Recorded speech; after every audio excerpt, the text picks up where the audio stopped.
Chapter 450. In the lobby of Myriad Herbs Hall, Jin Danqi and his brothers were hugging the glinting object tightly, their bodies shivering violently. The old Taoist with a green skin walked up to them with a strange smile on his face.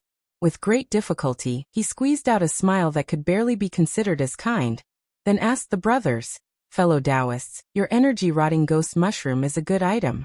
The people of Myriad Herbs Hall wanted a share of it, but how could there be such a good thing under the heaven? That's why we killed them.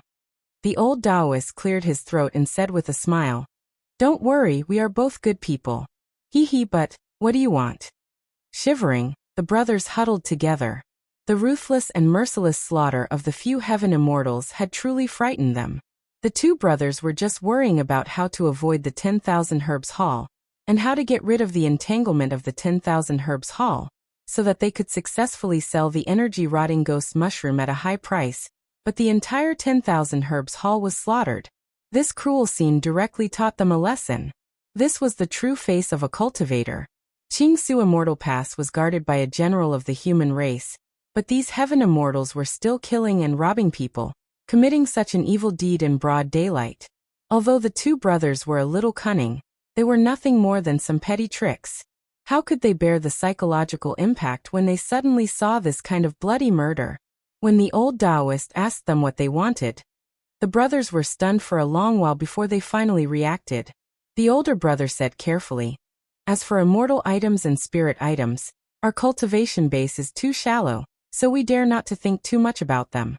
We just want a slightly superior cultivation method, and some magic treasures that we can use." The younger brother added hastily, "Energy stones, and the energy stones we need for our cultivation. The more the better. The highest bidder will get them." Wuxia gave the other 7 heaven immortals a sideways glance. 4 of them had a cultivation base of 36th tier, and 2 of them were 35th tier. The old Taoist with a green skin had the highest cultivation base, as he had barely stepped into the 34th tier. Since they were able to rush to Myriad Herbs Hall after hearing the news, all 7 of them were from the evil path. No cultivator from the righteous path, be it Taoists or monks, would be interested in the energy-rotting ghost mushroom. They were evil cultivators. A cruel smile emerged on Wuqi's face. The black dragon spirit ring hanging around his neck moved slightly, then spat out a stream of powder from its mouth. It was the powdered drunken dragon incense. Wuqi's muscles flowed like flowing water, allowing the drunken dragon fragrance to slowly slide down his chest, gradually reaching his navel. Wuqi's muscles contracted, filling his belly button with a pinch of drunken dragon incense, which looked like a miniature incense burner. The true essence within Wuqi's body slowly revolved, and a faint trace of true fire appeared in his belly button, slowly burning away the drunken dragon incense. A faint fragrance wafted out from Wuqi's body. There were large amounts of low-grade herbs in the 10,000 Herb Hall's main hall. The herbs gave off a very strong medicinal smell, so this little fragrance was not noticeable at all. Wuqi carefully controlled the fragrance, letting it slowly spread out, not letting people inhale too much at once. The green-skinned Taoist chuckled. He patted the younger brother's shoulder in a friendly manner, then asked with a smile, "They are just some energy stones, easy to get. We don't care about them at all." Where did you find this energy-rotting ghost mushroom?" The elder brother answered hastily, "We found this energy-rotting ghost mushroom in Mount Wangue in Pang province of Du." Upon hearing that, the green-skinned old Taoist casually patted the elder brother's head with his palm. A weak palm thunder shot out, and exploded the elder brother's head into countless drops of blood and gore that sprayed in all directions. Before the younger brother could cry out in shock, the green-skinned old Taoist gave him a backhand slap and exploded his head as well. Clapping his hands happily, the old Taoist grabbed the glowing object and threw it onto the 7 storage bags placed in the center of the main hall. "All right, now we have the source of this object. If any of you are interested, you can go to Mount Wangue and look for the fortuitous encounter," he said with a smile. Rubbing his palms complacently, the old Taoist smiled and said, "Now we're going to do things according to the old rules. Apart from these 7 bags of spirit herbs, we'll bid for them separately. The fellow immortal who offers the highest bid will get this energy-rotting ghost mushroom, and the other 7 will share his bid, as well as the 7 bags of spirit herbs. Ha ha ha, this energy-rotting ghost mushroom is an upper-tier 5th-grade spirit herb, and it can poison even gold immortals. This treasure is very useful to us. No sooner had the green-skinned old Taoist finished speaking, a middle-aged Taoist clad in a red robe pointed at Wuxia and said, "Fellow Taoist, please show us some of your skills, so that we can see if you are qualified to do things according to the old rules." The few immortals from the Evil League all fixed their eyes on Wuxia. They chuckled as Chi-Chi took a step closer to Wuxia. Wuxia pondered for a moment, then shook his head and said, "Is this the old rules? When you see a good treasure, you have to kill all those who are not strong enough, and then, those who are strong enough will decide the ownership of the treasure according to their bids." The few evil immortals laughed at the same time. They nodded and said, "That's right. That's the rule in Qingsu Immortal Pass." Wuxia breathed out a long sigh, then chuckled and said in a low voice, "I like this rule. Don't you feel weak all over?" As Wuxia spoke, 36th-tier heaven immortals suddenly fell to the ground without making a sound. The knees of 35th-tier heaven immortals turned soft, and they staggered a few steps forward while crying out in terror. "What happened? Our immortal energy. What is that? How did we? The green-skinned old Taoist, who had the highest cultivation base among them, felt his vision turning dark, and his body feeling weak and itchy. The immortal energy in his body had been weakened by more than half, and the cultivation base he could exert now was at most that of a 36th-tier heaven immortal. "What is?" cried the green-skinned old Taoist. With a blink of his body, 4 fiend shadows darted out of Wuqi's body, leaving numerous afterimages in the air as they soundlessly fused into the bodies of 3 heaven immortals, who could still maintain their sanity. Blood gushed out of their bodies, and the 3 heaven immortals howled miserably at the same time. Suddenly, a crack burst open between their brows, from which 3 immortal souls emanating an immense evil aura transformed into beams of light, attempting to flee. A crystal-clear phoenix cry rang out as the phoenix fire pouch rushed out from between Wuqi's brows. A stream of purple and green heavenly flame descended from the sky, transforming into a wall of fire that wrapped around the 3 immortal souls. Wuqi casually pointed his finger out, and the sword of greedy wolf flew out. Amidst a shrill wolf howl, it pierced through the 3 immortal souls and killed them completely. The purple and green divine flame burned ragingly, and before long, all 7 heaven immortals had been refined into blood and soul crystals. Quickly, he collected the storage rings of the 7 heaven immortals, and looted everything of value from them. After that, Wuqi walked excitedly to the center of the hall, and fished out the glinting object from the bundle. It was indeed an energy-rotting ghost mushroom, a 5th-grade spirit herb and scroll of stealing. Combined with some other deadly poisons, it was more than enough to concoct an energy-rotting ghost mushroom that could even kill a gold immortal. The mushroom was about the size of a human head. It was pitch black, soft, and sticky like rotten flesh. It was heavy and probably weighed more than 50 kilograms. Several dozens of mycelium as thick as mung beans grew out of its body, with several dozens of mushroom caps the size of Inia mushrooms hanging from them. The mushroom caps had facial features that looked like those of a human being, but they were twisted and looked extremely ugly and ferocious. Indistinctly, shrill ghost howls could be heard coming from them. It is indeed an energy-rotting ghost mushroom, and one that has devoured the flesh and blood of at least 1 million living beings. Wuqi breathed out a satisfied sigh. Carefully, he shoved the energy-rotting ghost mushroom into the black dragon spirit ring, then transferred all the medicinal herbs found in the 7 storage bags on the floor to himself. Grinning mockingly, Wuqi realized that he had suddenly gotten used to the unspoken rule of Qingsu Immortal Pass. To put it bluntly, the one with the bigger fist was the king, and there were no rules at all. Initially, he was planning to spend a huge sum of energy stones and snatch the energy-rotting ghost mushroom from his gold core brother. But since the old rule of the green-skinned Taoist and the other old Taoists was still in place, why didn't he learn from them and snatch it directly? The energy-rotting ghost mushroom was one of the items that Wuqi wanted to buy in Qingsu Immortal Pass. Initially, Wuqi wanted to buy the energy-rotting ghost mushroom, which was more bizarre and unpredictable than the energy-rotting ghost mushroom, as well as a few other poisonous plants. But this kind of deadly poison was extremely rare, and he might not be able to find it. Wuxia felt that he was very lucky to be able to find an energy-rotting ghost mushroom in such a short period of time. But the garrison medallion of Qingsu Immortal Pass is really just a decoration. Wuxia laughed mockingly as he retracted the 4 celestial fiend puppets, opened the door and walked out lazily. The commotion caused by the murder and robbery was so intense, yet no one came to investigate. The garrison medallion of Qingsu Immortal Pass had really neglected its duty. Upon stepping out of the main entrance of Myriad Herbs Hall, Wuqi's expression changed abruptly. He suddenly realized why no one had discovered the unusual change in Myriad Herbs Hall.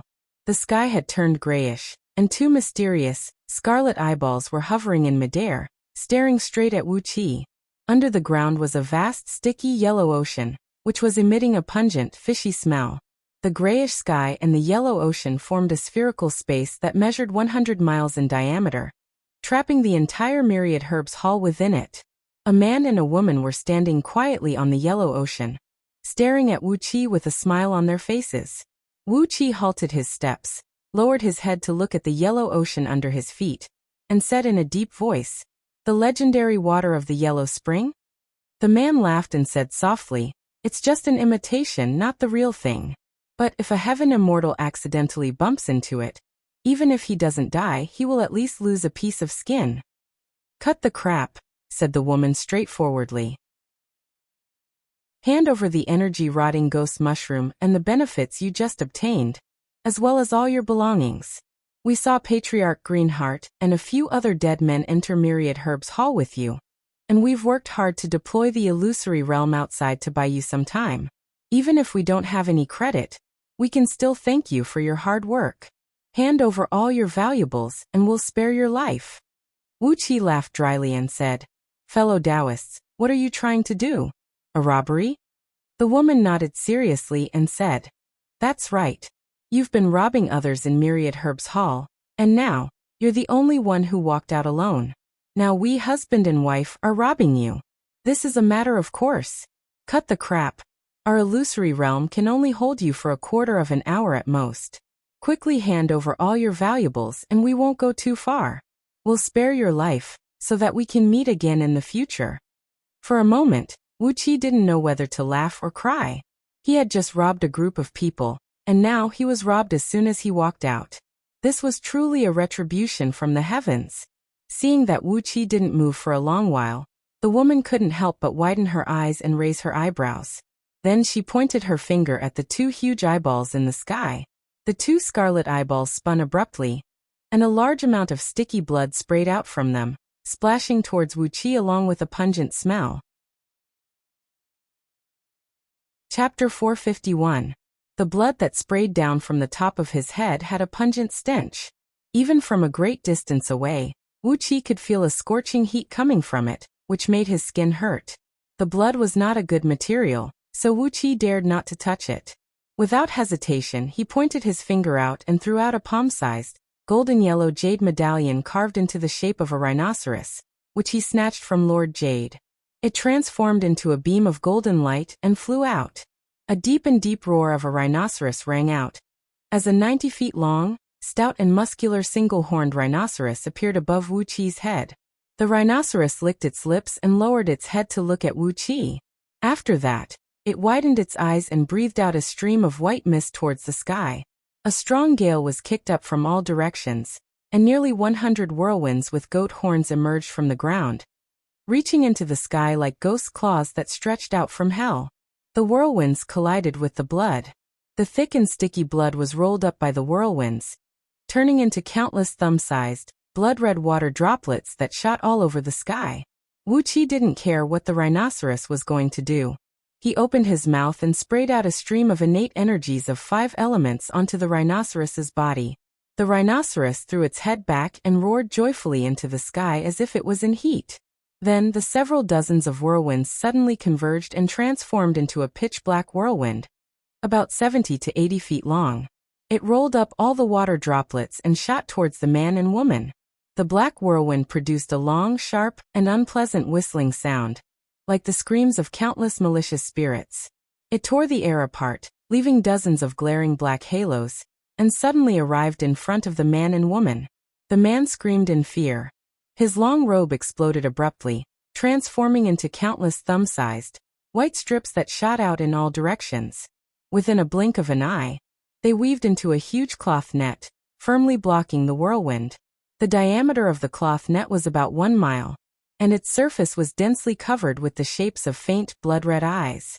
These eyes flashed with a strange evil light from time to time, and their entire bodies were filled with an unsettling evil aura. The whirlwind, along with the blood-colored water droplets, fell heavily on the cloth net. Only an ear-piercing sound could be heard, as if a basin of cold water had been poured into a pot of hot oil. The cloth strips on the cloth net spewed out unpleasant black smoke. The whirlwind disappeared, and the blood droplets were also sucked into the cloth net. The scarlet-red eyes on the cloth strips suddenly deepened. The woman glanced at Wuxia in surprise. She nodded in a very reserved manner and said with a smile, "You do have some ability." "Yes." Giggling, the woman pointed at Wuxia and said, "Generally speaking, the strongest immortals have abundant energy essence. I'm Lady Myriad Meow, a well-known good person in Qingsu Immortal Pass. If this fellow Taoist is willing to donate some of his primordial yang, I won't be willing to destroy a flower." Wuxia gave Lady Myriad Meow a look of astonishment, then pointed at the man and said with a wry smile, "Isn't he your husband?" The man smiled as usual. Shaking his head, he said, "Wan Miao is my beloved wife. But what does that have to do with you? It's your fortune that she has taken a fancy to you. You just need to donate some of your primordial yang. Hand over the energy-rotting ghost mushroom and the herbs you found in Myriad Herbs Hall, and we'll let you leave safely." Blinking his eyes, Wuxia shook his head and thought, "This couple is really one of a kind." Grinning coldly, Wuxia fished out about 1/2 kilogram of drunken dragon incense powder. Casually, he sprinkled a handful of it into the air, then snapped, "An ugly woman like you wants to take advantage of me? Do you think you are you? That guy? Have a taste of my bone-rotting ghost fire." He pointed his finger out and unleashed a stream of true flame. The drunken dragon incense powder that filled the air was ignited instantly, transforming into countless sparks that rushed towards the man and woman. The air was filled with a delicate fragrance, and the sparks were swirling about, giving off the smell of phosphorescence. When Lady Myriad Meow saw that Wuxia did not respond to her suggestion, it was as if Wuxia had just trampled on her dignity as a woman. She was so angry that she let out a shrill howl. Suddenly, her long hair stood straight up, and her body transformed into a pale green, half-transparent ghost, charging towards Wuxia amidst countless ghost flames. She laughed harshly and said, "Phosphorescence? Is there any phosphorescence under the heaven that can hurt us, who are already ghosts?" Wuxia's expression flickered abruptly. This Lady Myriad Meow was actually a ghost immortal cultivated from a ghost spirit? Different from the heavenly ghosts in the ghost realm, ghost immortals cultivated from incorporeal ghosts. Ghost immortals cultivated by drawing nether energy into their bodies. Their cultivation techniques were unpredictable, and they were famous for their danger, strangeness, fierceness, and strangeness. They were experts in hurting the souls of immortal cultivators, and their curses were impossible to guard against. They were especially good at using poisons. To other immortals, the energy-rotting ghost mushroom was a deadly poison, but to ghost immortals, it was just like the Ganoderma horse, a supreme spirit herb that could improve their cultivation base and strengthen their ghost bodies. No wonder this couple was blocking the entrance of Myriad Herbs Hall, determined to rob the energy-rotting ghost mushroom. Wuxia snorted coldly, fixing his gaze at Lady Myriad Meow, who was charging towards him. When she was about 1 mile away from him, Wuxia pointed his finger out, unleashing a fist-sized ball of purple and green flame, shooting towards Lady Myriad Meow like a bolt of lightning. Lady Myriad Meow had just flown past the burning drunken dragon incense powder, and her body was not harmed at all.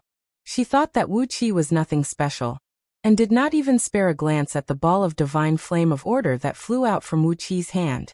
When the innate divine flame was not activated, its power was extremely restrained, as all its magical power was hidden in its core. Even when one used their divine will to scan through it, they would not be able to sense its frightening power. Lady Myriad Meow had never seen such an innate supreme treasure before.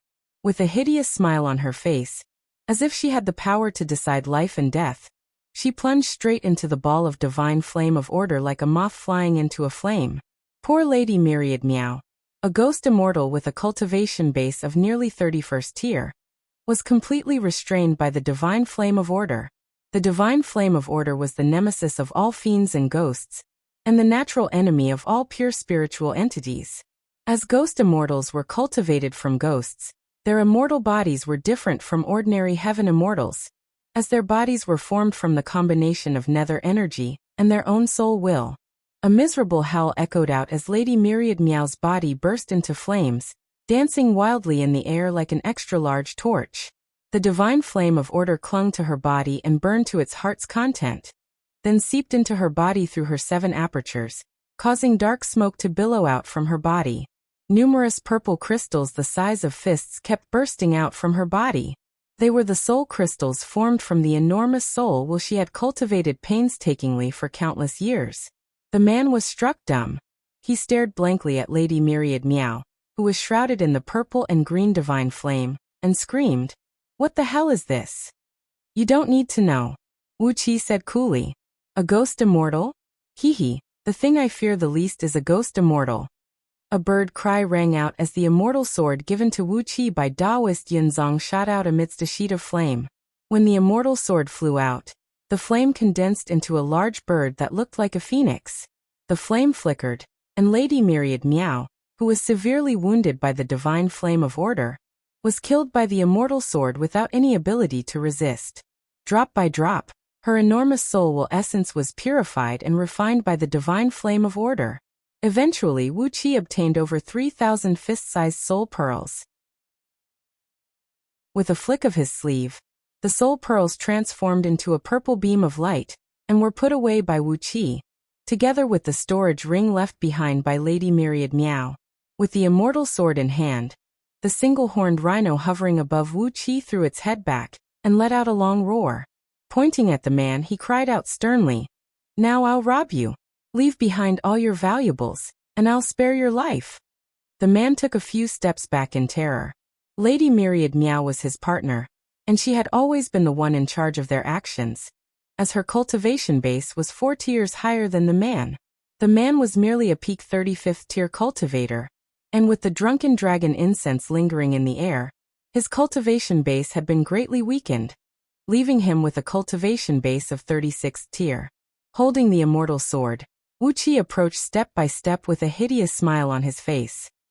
He pointed at the yellow ocean down below and said, "An imitation of the water of Yellow Spring? This treasure is not bad. I want it too.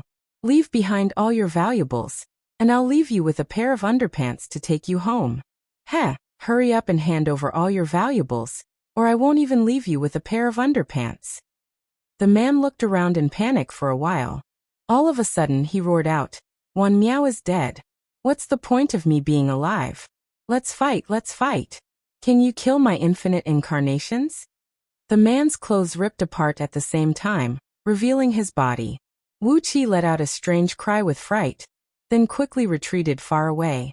This man's facial features were extremely good. He was also a pretty boy, and he was handsome and romantic. However, the rest of his body below the neck was in a terrible state.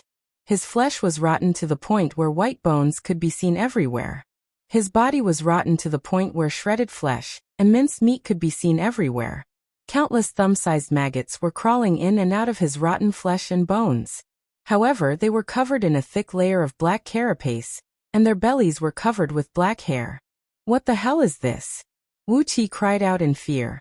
Throughout his life of cultivation, Wuxia had never thought that a heaven immortal cultivator could have such a horrible appearance. Not only was the man's body rotten, he was also emitting a foul stench. Even from afar, the stench made Wuxia burst into tears. "Bone rotting and burying worms." The man laughed ferociously and said, "These are Wan Miao's favorite bone rotting and burying worms. For her sake, I destroyed my own immortal body, using my heaven immortal body to transform into a nest of worms, raising 3,600 of them for Wan Miao.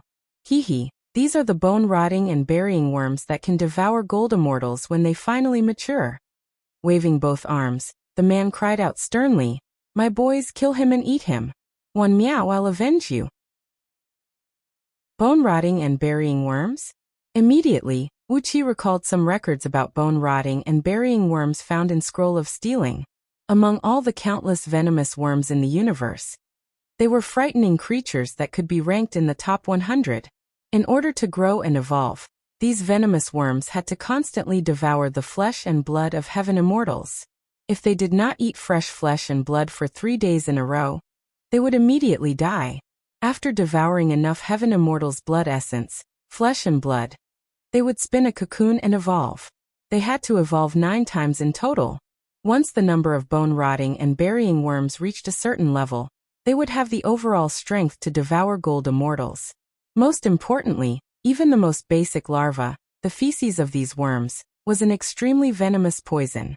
If they were combined with the energy-rotting ghost mushroom and 5 other rare poisonous plants and insects as raw materials, they would be able to concoct the immortal banishing powder, which could kill even a mid-tier gold immortal in an instant. Buzz! A loud noise rang out, as 3,600 bone-rotting and burying worms darted out of the man's body like countless bullets. Densely packed together, they swarmed toward Wuxia, baring their fangs and brandishing their claws. Wuqi's face fell, and he retreated a few miles back. Chapter 452. The Black Dragon Spirit Ring moved. The dragon head on the ring opened its mouth and spat out several dozens of palm-sized, golden-colored leaves that were emitting a pungent odor. The leaves were very thick, and the veins on them were very distinct. Each and every one of them formed a huge character, Ghost, written in ancient seal script. It was the ghost pattern grass, a strange herb Wuxia had collected on Myriad Immortals' planet. Clenching the ghost pattern grass tightly with both hands, he crushed it into powder. After that, Wuxia bit the tip of his tongue and sprayed out a mouthful of blood, fusing it with the broken leaves of the ghost pattern grass. Upon contact with the blood, the golden-colored ghost pattern grass began to melt, turning into a clump of sticky, pale red liquid. The pungent odor was gone, replaced by a faint fragrance that could make one feel refreshed. Bone-rotting and burying bugs, what a good thing. Wuqi's eyes shone brightly. With the liquid of ghost pattern grass sticking on his finger, he quickly wrote one large rune after another in the air. The liquid of ghost pattern grass was very sticky, and as it flowed in the air, it formed into twisted runes that were blinking with a blinding red gleam. When all 49 runes were written, Wuxia pushed his palm on them and began to recite an incantation under his breath. Immediately, a grayish mist rose from the surroundings, and a chilly wind that brought countless twisted faces, crying and wailing, gathered towards the runes. In just a blink of an eye, the runes were covered with a thick layer of murderous aura of ghosts. A towering aura soared into the sky, and those bone-rotting and burying bugs that were leaping towards Wuxia were taken aback. Then, they rushed towards the runes as if they had gone mad. Like nibbling on mulberry leaves, these bone-rotting and burying bugs crazily devoured the runes transformed from the liquid of ghost pattern grass, devouring all the liquid that had fused with Wuqi's blood essence, and all the murderous aura of ghosts. Wuxia stared at the stunned man in front of him, smiled and said, "Actually, it is not necessary to feed these bone-rotting and burying bugs with the flesh and blood of heaven immortals. Although the bone-rotting corpse insects raised this way had a stronger evil aura and greater lethality. However, if we only need their excrement to concoct various poisons, then if we feed them with ghost pattern grass, ghost face flower, and weeping ghost mushroom mixed with their own blood essence, the toxicity of their excrement will be several times stronger." Yi. The man trembled as he pointed at Wuxia, his mind completely blank. After a long time, the man shouted at the top of his lungs, "Impossible! These are bone-corroding and undead insects that I raised with my blood essence. They should only listen to my orders." "Idiot!" Wuxia sneered and shook his head. "How can you heaven immortals who practice evil cultivation techniques know the secret of such a vicious thing as bone-rotting and undead worms?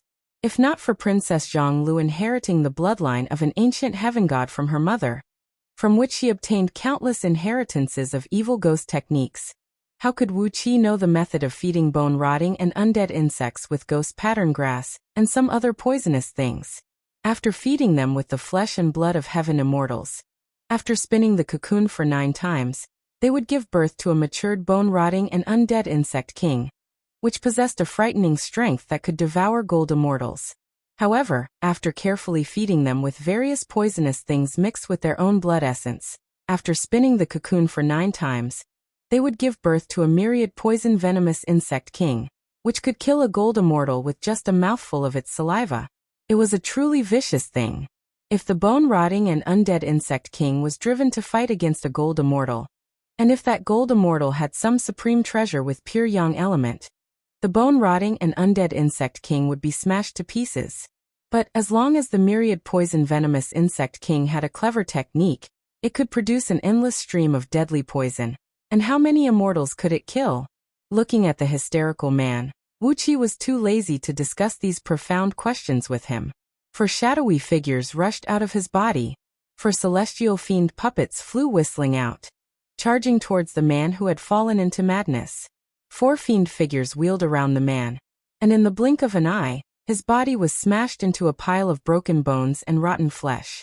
Just when a bloody immortal soul rushed out from his body, it was devoured by the 4 celestial fiend puppets.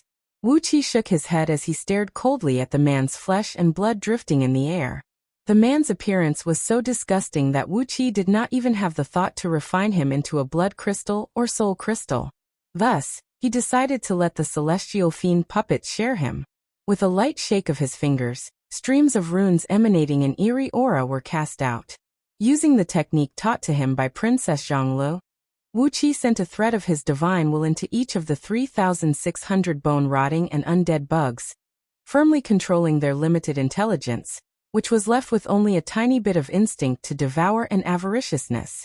Wuxia took out a spirit breeding ring, which had an internal space of only the size of a water tank. Using all the materials he obtained from Myriad Immortals' planet, he expanded it to the size of 10 acres.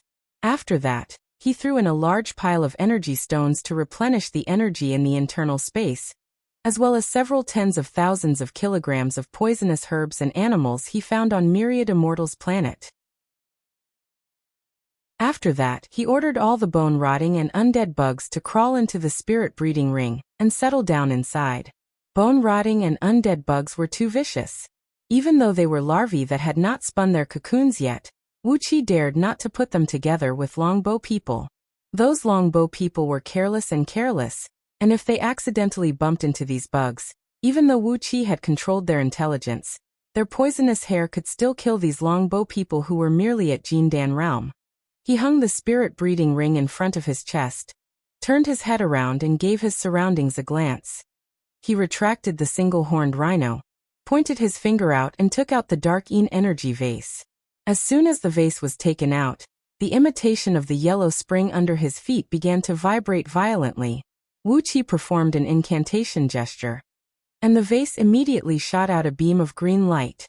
A vast expanse of yellow ocean rolled up and slowly condensed into 3 thumb-sized, translucent drops of yellow liquid at the mouth of the vase. It was the true form of the yellow ocean. It was a vicious thing that Goddess Wan Miao had concocted by gathering countless acquired poisonous creatures and a huge amount of death aura from ancient tombs, fusing with countless deadly poisons from rotting corpses, and using the 3 drops of true water of transformation that she found by chance. But she only had 3 drops of true water of transformation. Therefore, although the yellow spring was vicious, its power was not too great. It could threaten lower-tier heaven immortals, but it would be useless against immortal items with stronger defense. But I have as much true water of transformation as I want. After identifying the essence of the 3 drops of yellow spring with his divine will, Wuxia smiled delightfully. After shoving a pile of water element energy stones into the vase, Wuxia changed the incantation gesture and produced several tens of kilograms of true water of transformation, fusing it with the 3 drops of yellow spring. Drops of clear spring water flew out from the mouth of the vase and slowly fused with the 3 drops of yellow spring water.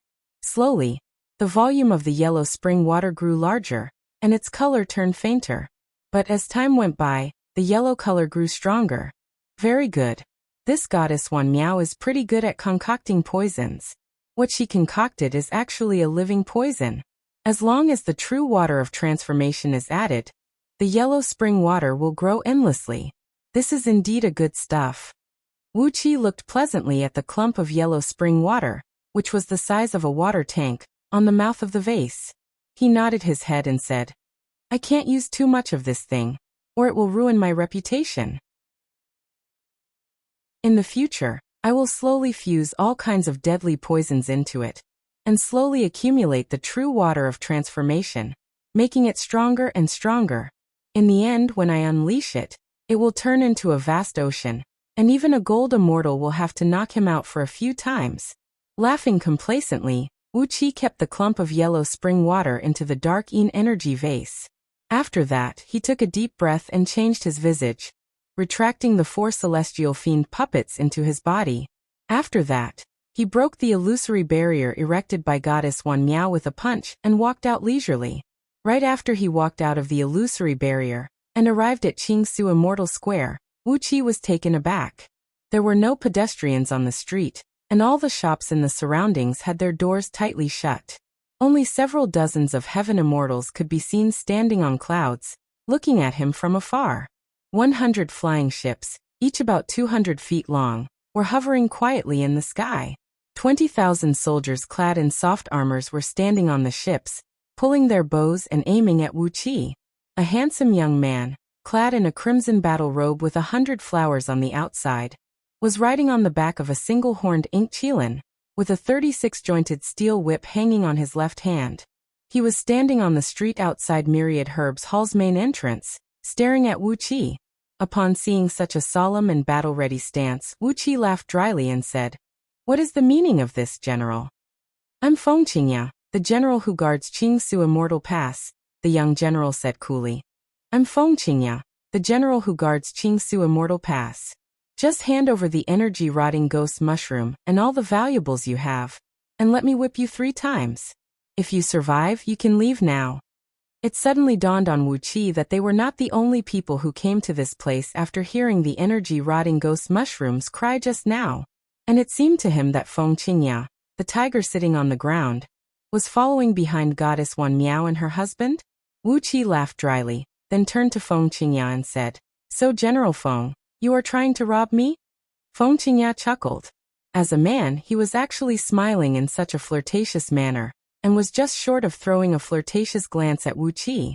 Waving the steel whip in his left hand, he said coolly, I'm not robbing you. I'm trying to maintain the order in Qingsu Immortal Pass. Of course, you can think that if you want. If you sell the energy-rotting ghost mushroom in the ghost realm, you can exchange it for tens of millions of energy stones, gold, silver, and gemstones. I've been spending quite a lot lately. Frowning, Wuxia breathed out a long sigh and said, By doing this, General Feng, aren't you afraid that? Feng Qingya interrupted Wuxia and snapped, Cut the crap. Don't talk nonsense about rules to me. Rules. In Qingsu Immortal Pass, my words are the rules. Laws. Every word I say is the law of Qingsu Immortal Pass. As long as your overall strength is not strong enough to scare me, I don't mind killing people and robbing them on the street. Pointing the steel whip at Wuxia, Feng Qingya cried out sternly, My boys, the murder case of Myriad Herbs Hall. Over 3,800 innocent people were slaughtered by this guy. Capture him alive. I'm going to chop him into pieces to serve as an example to others. For soldiers on the flying ship answered with a loud voice. They put down the strong bows in their hands, and leaped down from the sky 1,000 feet above the ground like fleas, pouncing towards Wuxia. Although they did not sense any aura around them, nor did they possess any beast souls, they moved as fast as a gust of wind. Not any slower than those nascent soul cultivators who were body cultivators. Wuxia was taken aback by the speed of the 4 soldiers. With just a moment of carelessness, they had arrived before him, stretched out both hands and grabbed onto Wuqia's limbs. Like iron hoops, their fingers gripped tightly onto Wuqia's body. The 4 soldiers exhaled and yelled, then grabbed Wuqia's limbs and pulled them out forcefully. They were not trying to capture Wuxia alive. Instead, it was obvious that they were going to tear Wuxia into pieces. Chapter 453. With a light snort, Wuxi's body shook, and a ring of grayish cold air flashed across his skin. The 4 soldiers who grabbed his limbs howled miserably as they were first knocked flying away by a tremendous force, and then a bone-piercing cold air rushed into their bodies. In just a blink of an eye, they were frozen into 4 clumps of xianbing. The tremendous force sent them flying far away, smashing into a shop on the roadside and shattering their frozen bodies. Stretching his limbs, Wuxia frowned. The 4 soldiers who grabbed his body just now did not cultivate their nascent divinity or magic power, nor did they practice body cultivation techniques like the monks of Buddhist League or immortals who cultivated their fleshly bodies to achieve immortality. It seemed that they had another technique to temper their fleshly bodies. Although they did not emanate any energy aura, the strength of their fleshly bodies was definitely comparable to that of nascent soul cultivators who specialized in body cultivation. Wuxia could smell a faint scent of herbs from their bodies. He reckoned that they must have a special technique to temper their fleshly bodies, and that was why they had such strong fleshly bodies. If that was the case, there was a reason why the cultivators of Qingsu Immortal Pass were so fearful of these soldiers of Yu Dynasty. An army of 100,000 was stationed in Qingsu Immortal Pass, which was equivalent to 100,000 body cultivators who specialized in body tempering. Coupled with some special weapons, it was a force that no ordinary cultivators would dare to provoke. But according to the news that Yu Hahuan told him, every single soldier of Yu Dynasty stationed in outer heavenly realms had fused with beast souls, which gave them a strange strength that was comparable to cultivators. It was reasonable, as outer heavenly realms were under the control of the celestial court, where countless immortals and cultivators lived. If the soldiers of Yu Dynasty were not well equipped, they would have long been wiped out by the cultivators from the Evil League and Fiend League. The number of human soldiers on Pangu continent who had fused with beast souls was not too many, but they had such a strange technique to temper their fleshly bodies, and together with their huge numbers, even the celestial court could not do anything to them. Thousands of thoughts raced in Wuqi's mind, and he quickly figured out some of the key points. Meanwhile, Feng Qingyao laughed with surprise and said, "Not bad, not bad. You are indeed not an ordinary nascent soul cultivator." Feng Qingyao's eyes rested on the iron medallion hanging on Wuqi's waist. Noticing his gaze, Wuqi pulled off the small iron medallion and placed it in his palm. "You mean there's something strange in this thing?" Nodding seriously, Feng Qingyao said frankly, Those who carry this iron medallion are people who deserve our careful treatment." How should he put it? With this iron plate, it at least proved that you had enough financial resources. You're merely a peak nascent soul stage cultivator, yet you're able to pay an additional fee of spirit stones. Your background and net worth are worthy of our attention. Wuqi suddenly realized the mystery behind it, and he immediately cursed Feng Qingyao in his mind. The complacent Feng Qingyao could not hear the curses in Wuqi's mind. "This is an invention I invented after I came here. Any cultivator who comes to Qingsu Immortal Pass for the first time, and whose cultivation base is not strong, but whose expression does not change after being charged an extra fee of energy stones will be given an iron medallion like this. If it is a cultivator with a small net worth, but whose cultivation base is not strong." Hee. Wuqi laughed as well. Staring at Feng Qingyao, he said, "They will disappear very soon, right?" Feng Qingyao shook his head and said smilingly, "Perhaps, but it has nothing to do with me. How should I put this? You cultivators are killing for money, and it has nothing to do with me. I'm just waiting for the dust to settle, and then I'll come and uphold justice." As he spoke, Feng Qingyao's face suddenly turned cold. Pointing a finger at Wuqi, he cried out sternly, "Boys, kill him. This man is a lunatic who has killed over 18,000 cultivators and prisoners around Myriad Herbs Hall. He has committed a heinous crime, and his crime is unforgivable. In accordance with the law of Du, I'll kill him on the spot." 100 soldiers on the 4 flying ships released their bowstrings at the same time. A muffled noise echoed out as 100 specially made bone-piercing wolf fang arrows transformed into specks of cold light that crossed several miles in just a blink of an eye, shooting straight towards all the vital parts of Wuqi's body. These arrows were extremely accurate, fast, and ruthless, as they nearly hit all the vital parts of Wuqi's body that were exposed to the outside world. Wuqi dared not to recklessly test the power of these arrows. With a thought in his mind, he activated the defensive spirit item, green cicada wings, once again. Amidst the jarring chirping of cicadas, a large sheet of green light enveloped Wuqi, while several dozens of green spirit cicadas wheeled around Wuqi.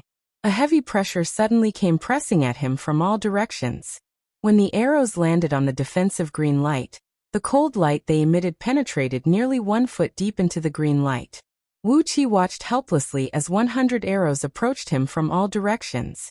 The speed of the arrows gradually slowed down, and when they were about 3 inches away from his body, their force was finally neutralized by the green cicada wings, causing them to fall powerlessly to the ground. Wonderful! This is an excellent defensive spirit item. Feng Qingya clapped his hands and cried out. It is at least a lower-grade spirit item. The price is 3,000 upper-grade energy stones. Is there anyone interested? Standing on a white cloud in the distance, a middle-aged Taoist with a fair face and no facial hair cried out in a deep voice. General Feng, this spirit item is full of spirituality, and its defensive strength is pretty good as well. I've recently taken in a few outer sect disciples, and I happen to lack some defensive items. 3,000 upper-grade energy stones is too expensive. 2,700, I'll take it. Feng Qingya raised his steel whip and drew a circle in the air complacently, then said smilingly, Wonderful. 2,700 upper-grade energy stones. This spirit item belongs to this senior immortal. He pointed at Wuqi smilingly and said, Fellow Taoist greed, what other treasures do you have? Take them out now. After all, I have no use for these treasures, but the senior immortals who are waiting in the surroundings can use them. Wuqi was so infuriated that his mouth twisted. Did this bastard think that his magical treasures were already in his possession? Wuqi gave those heaven immortals who were watching the show a cold glance, and kept their faces firmly in his mind. So Qingsu Immortal Pass was such a hellish place? There was no order at all. And it was a place where only the strong could win? In the memories of Shui Xian and Shui Yi, they seemed to think that this place was not bad. Perhaps it was because Green City was too powerful, and no one dared to offend them? Grinning coldly, Wuqi glared at Feng Qingya and said coldly, General Feng, you even know my registered Taoist name? Pointing at the iron medallion in Wuqi's palm, Feng Qingya said smilingly, With this you'll know everything you need to know. With a casual pinch, Wuqi turned the iron medallion into a drop of molten iron, and fell to the ground. Shaking his head, he stamped his foot and unleashed a stream of yellow mist. He was about to flee with the escape art of earth. But his body froze, and he nearly coughed out a mouthful of blood. Suddenly, he realized that the ground here was paved with energy-repelling iron, which could isolate all natural energies from the surroundings. He dared not to reveal his innate escape art of earth in front of the crowd, so he used an ordinary escape art instead. The result was as if he had bumped his head into a wall, and the backlash from his energy made Wuqi feel very uncomfortable. Feng Qingya laughed so hard that he nearly fell off the single-horn Qilin's back. The energy-repelling iron here is 1 mile deep, and you want to flee with the escape art of earth? Fellow Taoist greed, are you scared out of your wits? Ha ha ha. With a cold snort, Wuqi's body flashed and he teleported away. But suddenly, a loud noise rang out. Wuqi had just traveled less than 1 mile when a golden immortal talisman suddenly flew up into the sky, sprinkling down with a sheet of golden spirit light. The surrounding void was completely locked down, and with the strength of Wuqi's current magic power, there was no way he could break through the spirit light sprinkled down by the immortal talisman. The space around him had solidified like an iron bucket, and Wuqi was like an insect trapped in amber, unable to escape. The person who produced the immortal talisman was a middle-aged Taoist with a big beard. He smiled faintly and said, Fellow Taoist, since you've come to Qingsu Immortal Pass, you'll have to follow the rules of Qingsu Immortal Pass. Either you tell me the background of your sect, or you show me a few decent immortal spells and divine abilities. Otherwise, hand over all your spirit items and leave. Feng Qingya clapped his hands and praised, Immortal Master, your timing is very timely. Wonderful. I'll give you a 95% discount on anything that Immortal Master has his eyes on today. All Immortal Masters, pay attention. Don't let this man escape. He has at least an energy-rotting ghost mushroom with him now. Even Patriarch Greenheart and the others were killed by Myriad Herb's Hall, so this man must have many good items with him. As his teleportation was forcibly interrupted, the energies in Wuqi's body rebelled once again. After stabilizing his energies with great difficulty, Wuqi could not help but get angry when he heard Feng Qingya's words.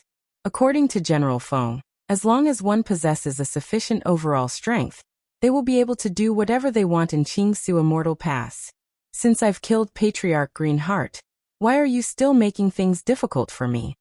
Feng Qingya blinked his eyes a few times, then rode up to Wuqi and said smilingly, "The problem is, no one saw if fellow Taoist Greed really killed Patriarch Greenheart with his own hands. Unless fellow Taoist Greed can show me your overall strength, so that I won't covet your treasures again, I hope fellow Taoist will hand over all your spirit items." Pointing at the 4 soldiers killed by Wuqi just now, Feng Qingya said with a faint smile, "4 of my sons are dead. Fellow Taoist, you will have to pay for their bereavement. It has cost the Imperial Court of Dayu a great amount of financial and material resources to train them, so the cost can be considered as yours." After a brief calculation with his fingers, Feng Qingya smiled and said, "Fellow Taoist, you can just compensate me with 1,000 upper-grade energy stones for my 4 sons. I'm not a man who goes too far." The group of several dozens of heaven immortals took a few steps closer to Wuqi while smiling. Judging from the aura emanating from Wuqi, he clearly possessed a cultivation base of peak-stage nascent soul realm. However, as a nascent soul cultivator was able to perform teleportation, Wuqi's background must not be simple. Or he simply had the help of a strange magic treasure on him, and it was the magic treasure that allowed him to display the magical power of teleportation. As magical treasures such as these were very rare, all the heaven immortals were tempted. The bearded Taoist, who had interrupted Wuqi's teleportation with an immortal talisman, cried out sternly, "General Feng, stop wasting time. Just strike now. I don't care what his background is, let's join hands and strip him naked first." Feng Qingya smiled faintly as he swung the steel whip in his hand towards Wuqi. He laughed and said, "You can't blame me for that. You can only blame your bad luck, fellow Taoist." The steel whip was piercingly cold. When Wuqi scanned it with his divine will, his heart sank immediately. It did not have any fancy features, and there were no divine abilities or restrictive spells attached to it. It was just extremely tough and heavy. The weight of the 36 sections of the whip alone weighed 360,000 kilograms. On top of that, Feng Qingya's brute force was very strong. If an ordinary heaven immortal was hit by it, his immortal body would have his bones and tendons broken. This Qingsu Immortal Pass is really full of fucking robbers and bandits. Wuqi roared furiously as a gray light shot out from the top of his head. It was the Jadebone's soul-searching flag. Chapter 454. The Earth Element Dragon Scale Shield emitted several dozens of golden specks of light that blocked the steel whip. When the golden specks merged together, they formed a dragon scale-shaped shield. A loud bang rang out as the steel mace bounced back, and the golden dragon scale shield was shattered into pieces, turning into dozens of golden specks that shot straight toward Feng Qingya's chest. Feng Qingya shrieked with fear. His body tensed up abruptly, and he sprung up into the air like a giant grasshopper. Wuqi grabbed the Jadebone's soul-searching flag at the right time, injecting his energy into it without any reservation. He even bit his tongue and sprayed out a mouthful of blood essence onto the flag, causing it to emit a large sheet of misty gleam. Gripping the Jadebone soul-searching flag, Jihao swung it fiercely and generated a series of cracking noise that sounded like a heavy rain. All human warriors and commanders on the 100 flying ships showed the whites of their eyes and fell off the ships in embarrassment. As human soldiers did not cultivate their nascent divinity and magical power, although their fleshly bodies were as strong as body cultivators, their souls were no different from mortals. Even an ordinary soul-searching magical treasure was enough to cause great harm to human soldiers, not to mention a powerful immortal artifact like the Jadebone's soul-searching flag. Unless someone like the great oracles of Yu Dynasty's Directorate of Celestials had laid down a powerful restrictive spell to protect the souls of human soldiers, any mystic technique that targeted at souls was more than enough to severely injure a human army in a flash. On the Jade-Bone's soul-searching flag, countless jade-like skulls roared together. Their shrill screams even shattered the souls of the 20,000 human warriors in the surroundings. Their broken souls transformed into streams of light, surging out from their eyes, ears, nose and mouth, then being absorbed by the flag. The flag shone brightly, emanating an enormous soul pressure that made all the living beings in Qingsu Immortal Square shiver and dare not to move. 20,000 soldiers were killed in an instant. Their bodies fell to the ground as they lost control of the bows in their hands, causing 20,000 arrows to fill the sky. Some of the arrows even went straight towards the dozens of heaven immortals standing on the clouds. Sheets of immortal light rushed out of their bodies, turning all the arrows into nothingness in just a flash. Strange whistling noises came from the soul-searching flag, blotting out the sky and covering the earth. Among the several tens of heaven immortals, a dozen of them did not have a very high-grade defensive immortal item, and their cultivation base was just SOSO. The strange whistling sound swept across, and their celestial artifacts suddenly dimmed. The artifact spirits of the celestial artifacts were shattered by the whistling sound. A stream of light rushed out from the immortal artifact. The artifact spirit's immortal soul was shattered and absorbed into the soul-searching flag. The heaven immortal, who had lost the protection of his immortal item, let out a cry of alarm and fell down from the cloud. Before these heaven immortals could fall to the ground, the spirit-restricting rope transformed into a beam of purple light and shot out. The dozens of heaven immortals who fell to the ground were tightly bound by the spirit-restricting rope. With a flick of his finger, these heaven immortals were sucked to the front of Wuxia. Then, he waved the soul-searching flag, unleashing a layer of grayish mist that wrapped up the tens of heaven immortals. Shrill cries rang out as Wuxia dared not to use the divine flame of order to refine their immortal souls and bodies in front of so many people. Therefore, he had no choice but to suck their immortal souls into the flag, which would be a great boon to the item spirit who was slumbering in the flag. Amidst a dark beam, the sword of greedy wolf shot out. 21 pitch-black wolf heads, each the size of a water tank, transformed into dark beams and spun wildly in the sky. The dark beams swept past the fallen human soldiers, turning them into a rain of blood and flesh that splashed in all directions. The rude and unreasonable behavior of Feng Qingya had greatly infuriated Wuxia. However, he could not care less and simply killed these human soldiers. Sword beams shot out and shredded the 20,000 human soldiers who fell from the sky in just a blink of an eye. The sword of greedy wolf spun around and came next to Wuxia, easily piercing through the bodies of the dozens of heaven immortals. Their blood essence was completely absorbed by the sword, leaving not a single drop behind. The item spirit of the sword of greedy wolf let out a long and joyful cry. Wuxia could clearly sense that the item spirit was growing at an incredible speed, and vaguely showed a sign of breaking through the realm of spirit immortal. Feng Qingya, who had just leaped up from the back of the single-horned Qilin, was hit by the strange cry of the soul-searching flag. His body turned stiff, and he could no longer move freely. Several dozens of dragon-scale-shaped golden beams shot out amidst ear-splitting whistling noises, piercing through his chest. His armor was extremely thick and heavy, possessing a very strong defensive strength. However, when faced with the dragon scale-shaped golden beams mixed with innate earth element energy essence, the armor was easily pierced through, and a large hole was opened up on his chest. All his internal organs were shredded to pieces by the sharp energy carried by the dragon scale-shaped golden beams. The fleshly body of the human general shattered, and his soul left his body immediately.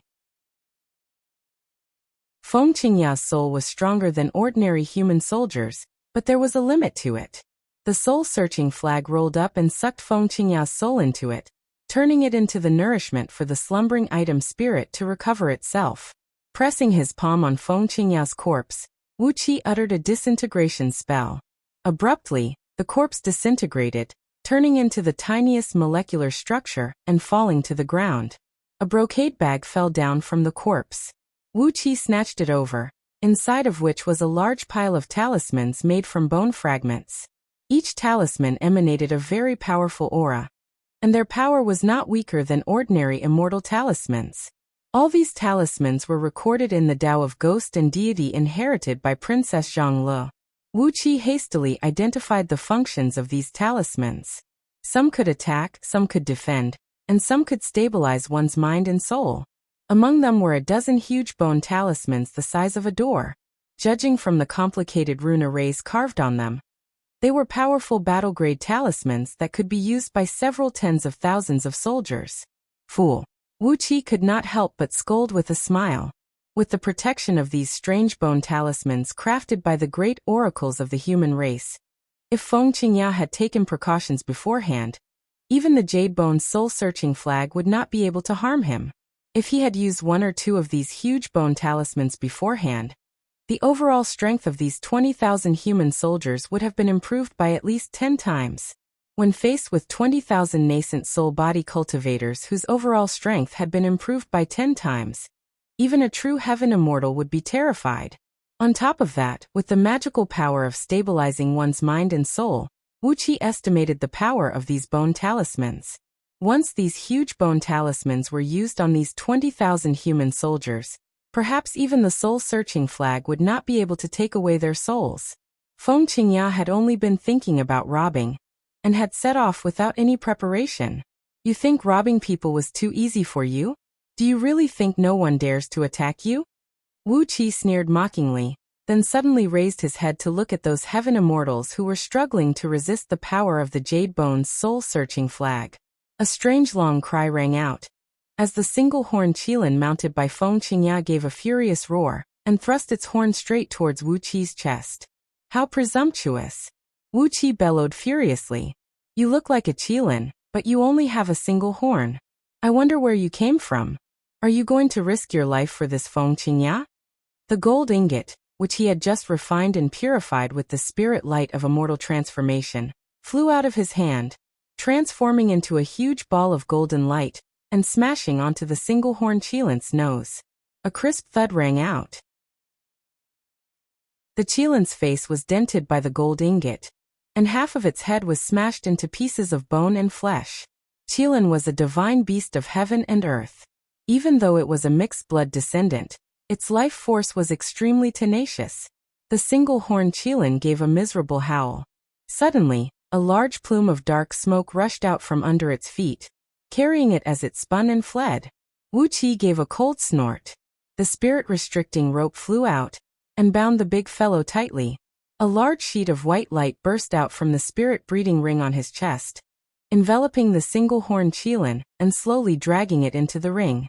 Sending a thread of divine will into the ring, Wuqi cried out coldly, Long Yuan, take good care of him and make him behave. I still owe him a mount. Heal him if he is obedient. Beat him to death if he is not obedient. Long Yuan's muffled roar could be vaguely heard, followed by the miserable howl of the single-horned qilin. After deactivating the spirit-breeding ring, Wuqi looked at those heaven immortals, whose faces had turned pale, and said with a cold grin, All of you have taken a fancy to my magical treasures? At the moment, 21 pitch-black wolf heads were wheeling around Wuqi at high speed, while the Jade Bone's soul-searching flag above his head was emanating a large sheet of gray smoke and evil aura. Strange, shrill howls were deafening, making one's ears hurt and unable to stand steadily. All of a sudden, a plume of dark smoke rushed out from under Wuqi's feet, and a beam of dark light shot up into the sky from the top of his head.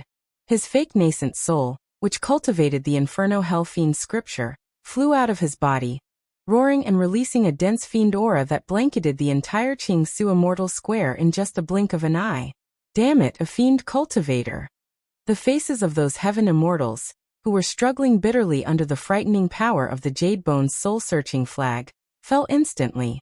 Wuqi had brazenly killed 20,000 captains and generals of the human race, as well as Feng Qingya, the general who guarded Qingsu Immortal Pass of Yu Dynasty. He was decisive and ruthless, and now, he had revealed his nascent fiend. All the heaven immortals firmly believed that Wuqi was indeed a cultivator from the Fiend League. As a fiend immortal who dared to openly attack a general of Yu Dynasty like Wuqi, it was obvious that he had a very strong backer. These heaven immortals were filled with regret. Why did they provoke such a fiend cultivator? It was fine if they joined hands to rob and bully ordinary heaven immortals and cultivators, but it was definitely not a good idea to get entangled with a fiend immortal, who was famous for seeking revenge for the smallest grievance. Laughing bitterly, the bearded Taoist who had interrupted Wuxi's teleportation with an immortal talisman just now roared, "Fellow Taoist, we are in the wrong today.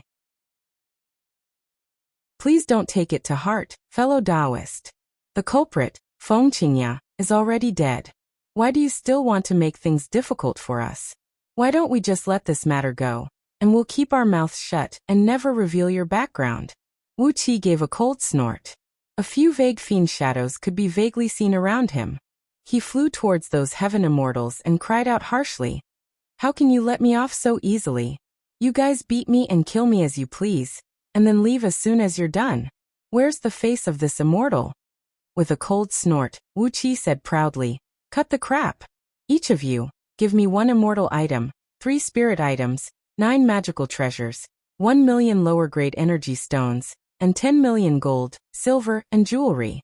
Then Lao Tzu will let you go." So Qingsu Immortal Pass was an unreasonable place? Since that was the case, Wuxi did not plan to reason with these people. Do you like to say that the one with the bigger fist is always right? Well, since Wuxi's fist is the strongest right now, you better hand over your money and buy your lives. Looking at the bearded Taoist, Wuxi smiled and nodded. Then he suddenly opened his mouth and shot out a stream of flame that looked like a shooting star.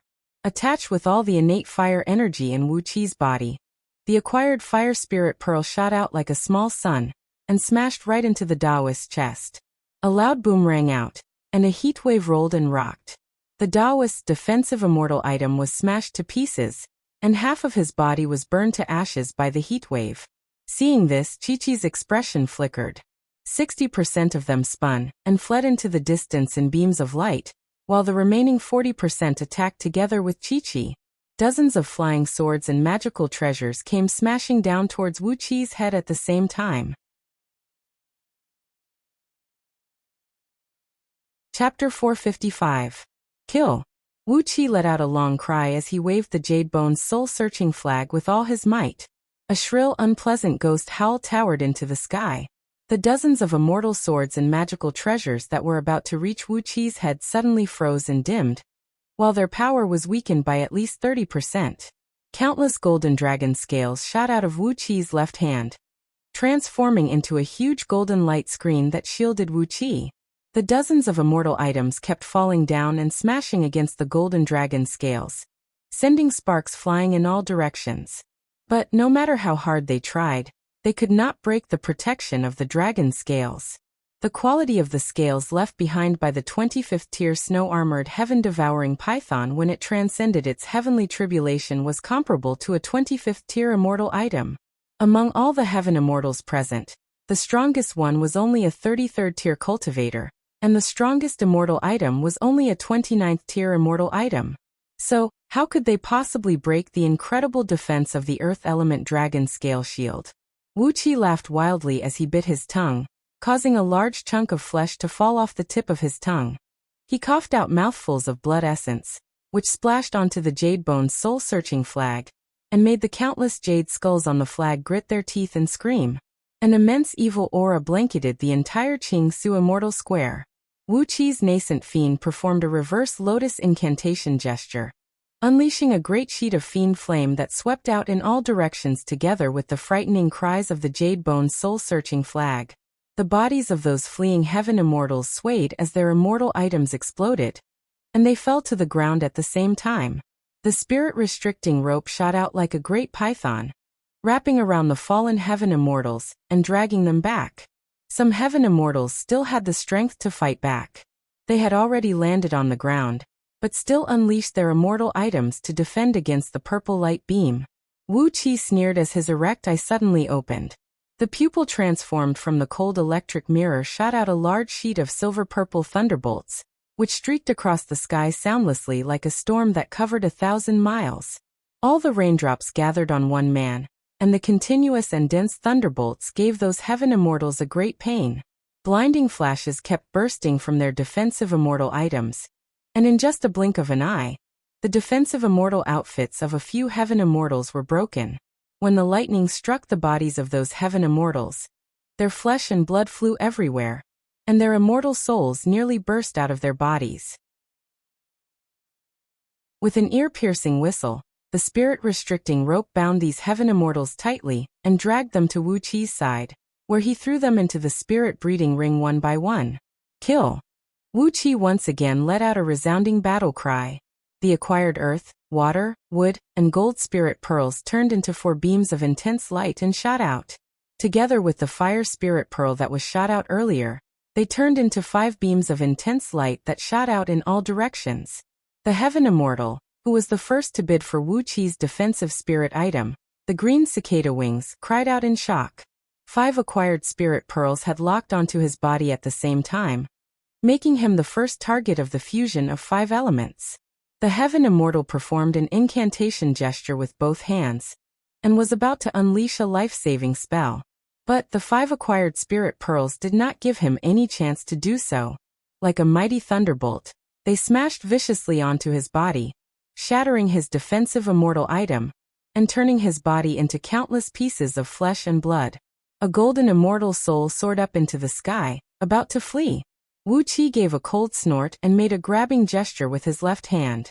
A huge hand shrouded in dark smoke and dark fiend flame appeared out of nowhere, grabbing the immortal soul. Wuxia laughed hideously. A large sheet of dark fiend gleam rose from the palm formed from a thread of his nascent divinity, mixed with a great amount of inferno hell fiend energy, forcibly refining the immortal soul into numerous soul crystals. To Wuxi's surprise, the soul crystals concocted with the soul-seizing technique found in the Inferno Hellfiend scripture contained a much stronger soul energy than those concocted with the divine flame of order, and they also contained a part of the great Tao of heaven and earth comprehended by that heaven immortal. Wuxia laughed delightedly and said, "It is indeed a good technique. Hee, how many energy stones is this soul crystal worth?" With a fiend gleam flashing in his eyes, Wuxia snorted ferociously at the remaining heaven immortals. The heaven immortals saw Wuxia was protected by the earth element dragon scale shield, which several dozens of immortal swords and items could not break through his defense, and the mighty power of the Jade Bone's soul-searching flag, which nearly knocked them to the ground with just a wave. He also had the spirit-restricting rope, sword of greedy wolf, and many other powerful magical treasures. On top of that, his cultivation base was extremely strange. Although he was only a peak-stage nascent soul cultivator, he actually had the power to fight against a heaven immortal. Who would dare to provoke such a strange character? Who would be willing to do so? With a loud cry, the heaven immortals staggered and fled for their lives. When the Jade Bone's soul-searching flag was waved with all its might, not only were their immortal item spirits shaken, even their own immortal souls were badly shaken. If not because Wuxia had focused most of his power on those heaven immortals who had fled far away, these heaven immortals would have been captured alive by Wuxia. Seeing that they were about to flee, Wuxia grinned hideously, quickly fished out a few spirit pills to replenish his energy, and swallowed them. When his energy was slightly restored, he raised the Jade Bone's soul-searching flag and waved it with all his might. The earth element dragon scale shield produced a shrill whistling noise as 36,000 golden scales shot out along with ear-splitting whistling noises. Each of the fleeing heaven immortals was hit by several thousand golden scales. With a tremendous force, the countless golden scales smashed onto the bodies of those heaven immortals, causing them to tremble violently and lose their footing, making it impossible for them to maintain a stable path of escape. All the offensive magical treasures carried by Wuxia had been unleashed. Apart from a few powerful items that he could not use, all the other magical treasures, whether they were spirit items or immortal items, transformed into colorful beams and shot out. Miserable howls rang out from all directions. One after another, these heaven immortals had their defensive immortal energy broken, and their immortal energies sealed by the spirit-restricting rope. Then they were dragged back in a sorry state by Wuxia. The rules of Qingsu Immortal Pass? When these fleeing heaven immortals were brought back, Wuxia gave them a round of brutal stomps on their faces. As long as your fist is big and tough enough, you can do whatever you want in Qingsu Immortal Pass. Am I right? Am I right? Ah. You are all heaven immortals with strong cultivation bases, so you can do whatever you want. Am I right? Brutally, he ripped off all the storage rings, bracelets, and belts from these heaven immortals. 2 female heaven immortals even had a pair of extremely rare anklets of storage. Although there were not many items in these anklets of storage, every single one of them was of the finest quality. There were over 230 immortal stones in them, which was really out of Wuxi's expectation. Laughing wildly, Wuxia put away all the spoils of war. Then he neatly extracted the immortal souls of these heaven immortals and refined them into blood and soul crystals. Just like what he did just now, the quality of the blood and soul crystals refined with Inferno Hellfiend Flame was a few times better than those refined with Divine Flame of Order. After all, the Divine Flame of Order was a righteous innate divine flame, and it did not have a very strong effect when it came to killing and plundering. On the other hand, the Inferno Hellfiend Scripture, as its name suggested, was not a good technique. It was very easy to kill people and seize their energy essence and soul. And it was the job of the Inferno Hellfiend Scripture. After ransacking all the heaven immortals who were taken into the spirit breeding ring just now, he chose the one with the highest cultivation base, and possessed him with a celestial fiend puppet. After robbing his memories, Wuxia refined all the heaven immortals into blood and soul crystals. Among the storage magical treasures of these heaven immortals, Wuxia found the maps of over 300 provinces of Diyu dynasty, some of which were marked with various symbols, such as what kind of special products could be found in each province, and which officials were easier to get along with. Wuxia could not help but feel overjoyed. If he were to collect all the maps of over 300 provinces by himself, how much effort would it take? The immortals and cultivators in Qingsu Immortal Square came from all over the place. It seemed like Qingsu Immortal Pass only covered over 300 provinces. He tidied up all the items and shoved them into the Black Dragon Spirit Ring, then let it devour all the storage magical treasures, expanding its storage space once again. The Black Dragon item spirit happily revealed his true form on the ring, sticking out his tongue at Wuxia complacently, then flew back into the ring, and began to digest today's harvest comfortably. Wuxia laughed hideously, throwing his head back and saying, "So this is the rule of Qingsu Immortal Pass? The one with the biggest fist is the boss." The erect eye on his forehead opened, shooting out several hundred thunderbolts that turned several hundred lofty mountains around Qingsu Immortal Square into ashes. Wuxia threw his head back and cried out sternly, "Now listen up, everyone in Qingsu Immortal Square. I've killed Feng Qingya and several dozens of heaven immortals, so I don't mind killing a few more. If you want to live, hand over all your money and belongings." Ha ha ha.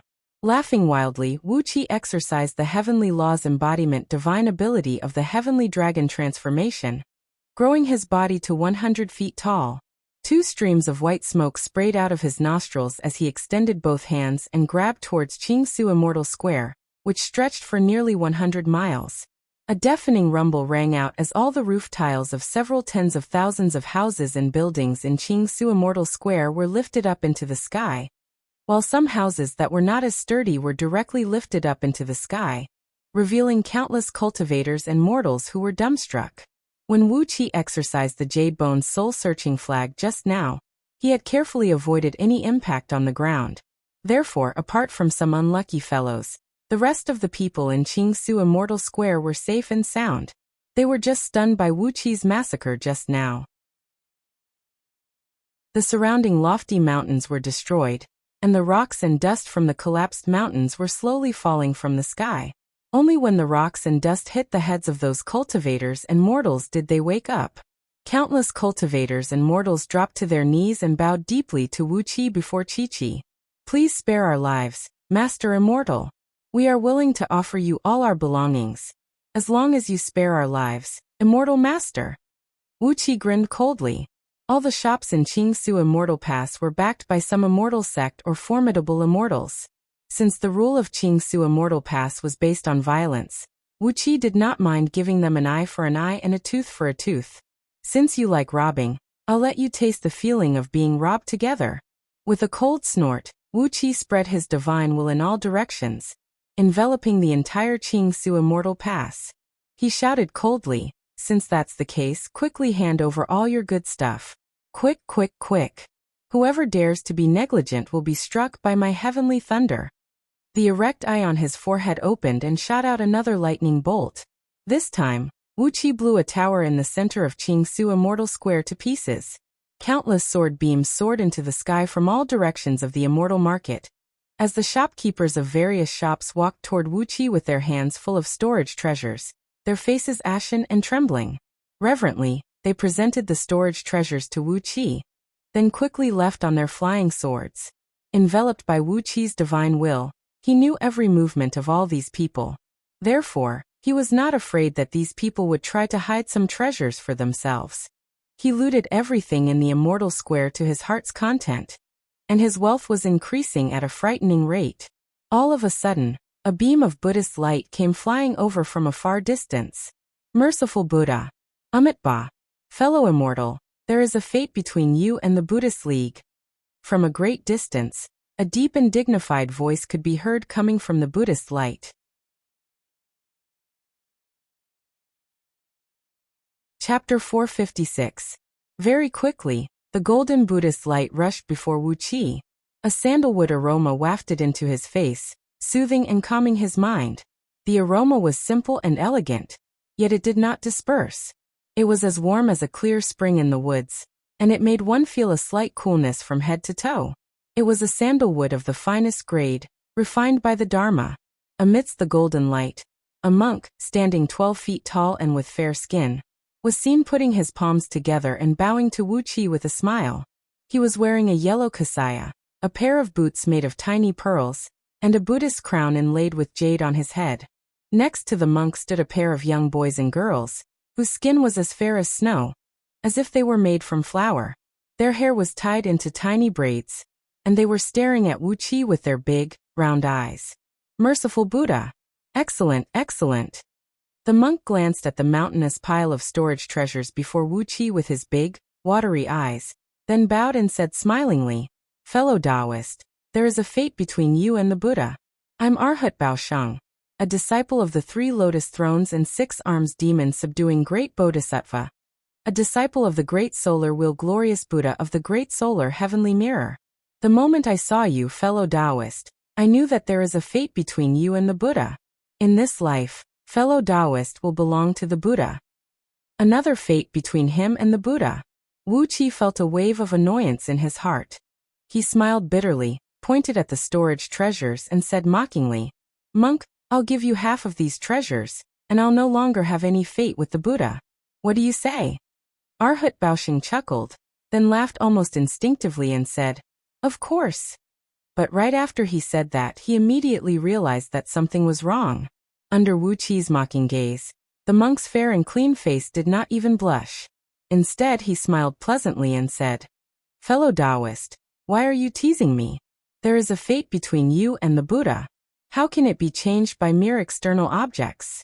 Fellow Taoist, please convert sincerely and join my Buddhist sect.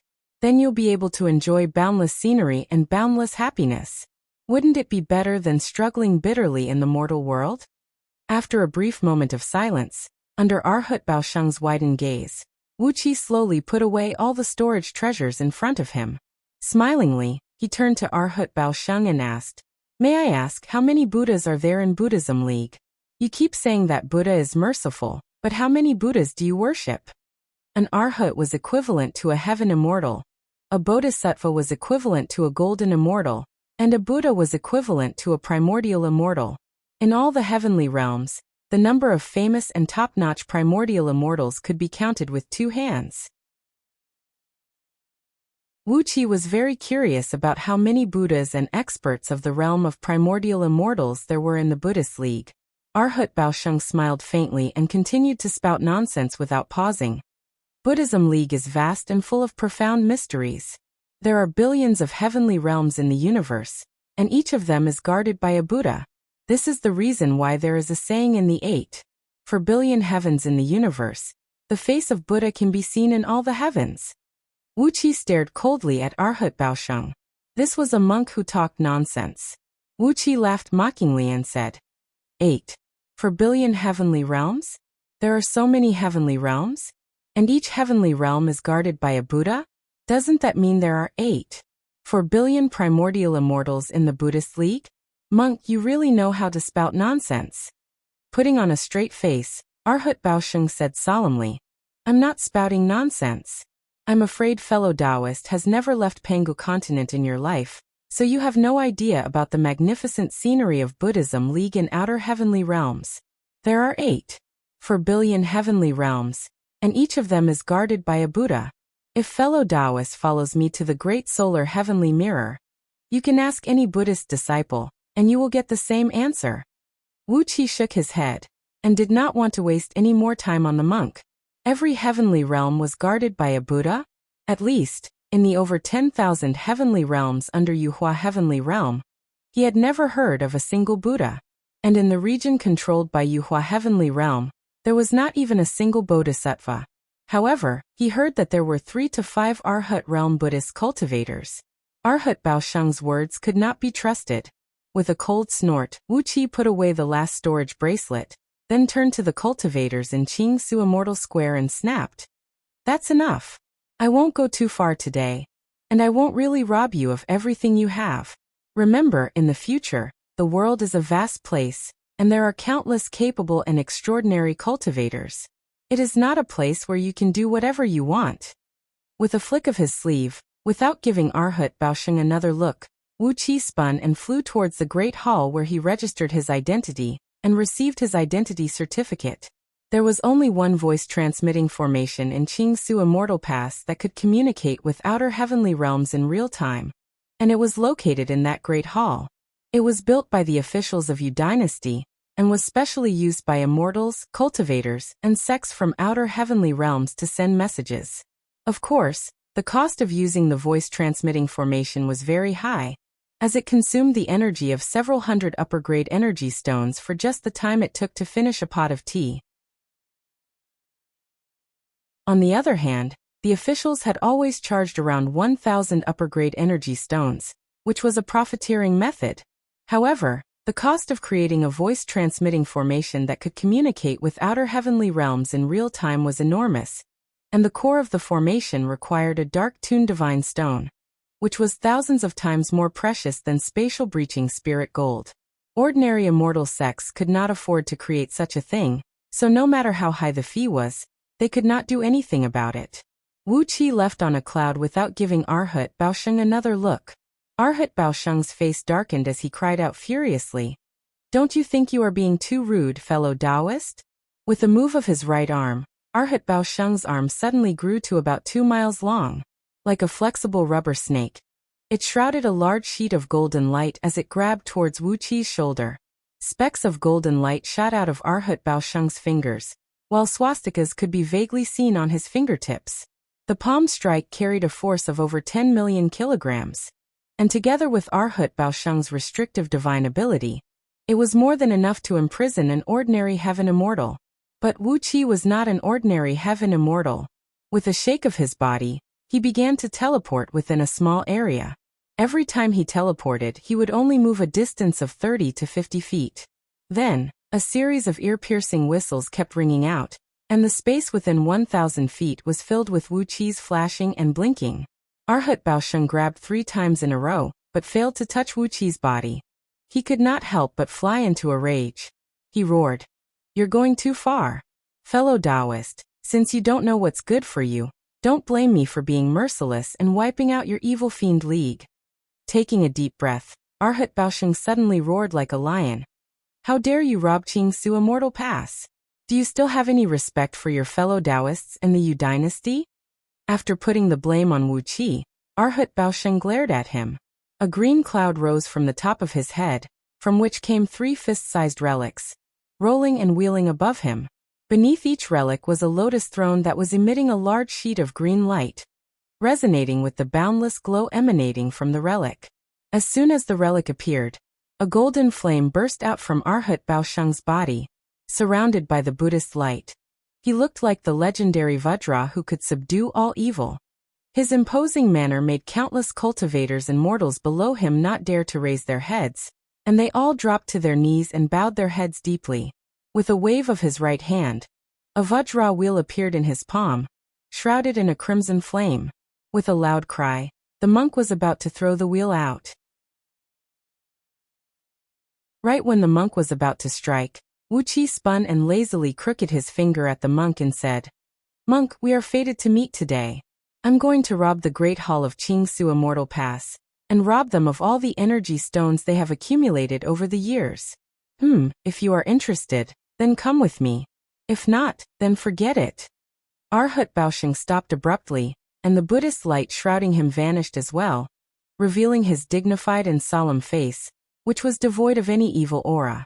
He took a deep breath, put his palms together, and said in a deep voice, "Amitba, fellow Taoist, aren't you afraid that the officials of Yu Dynasty will investigate this matter?"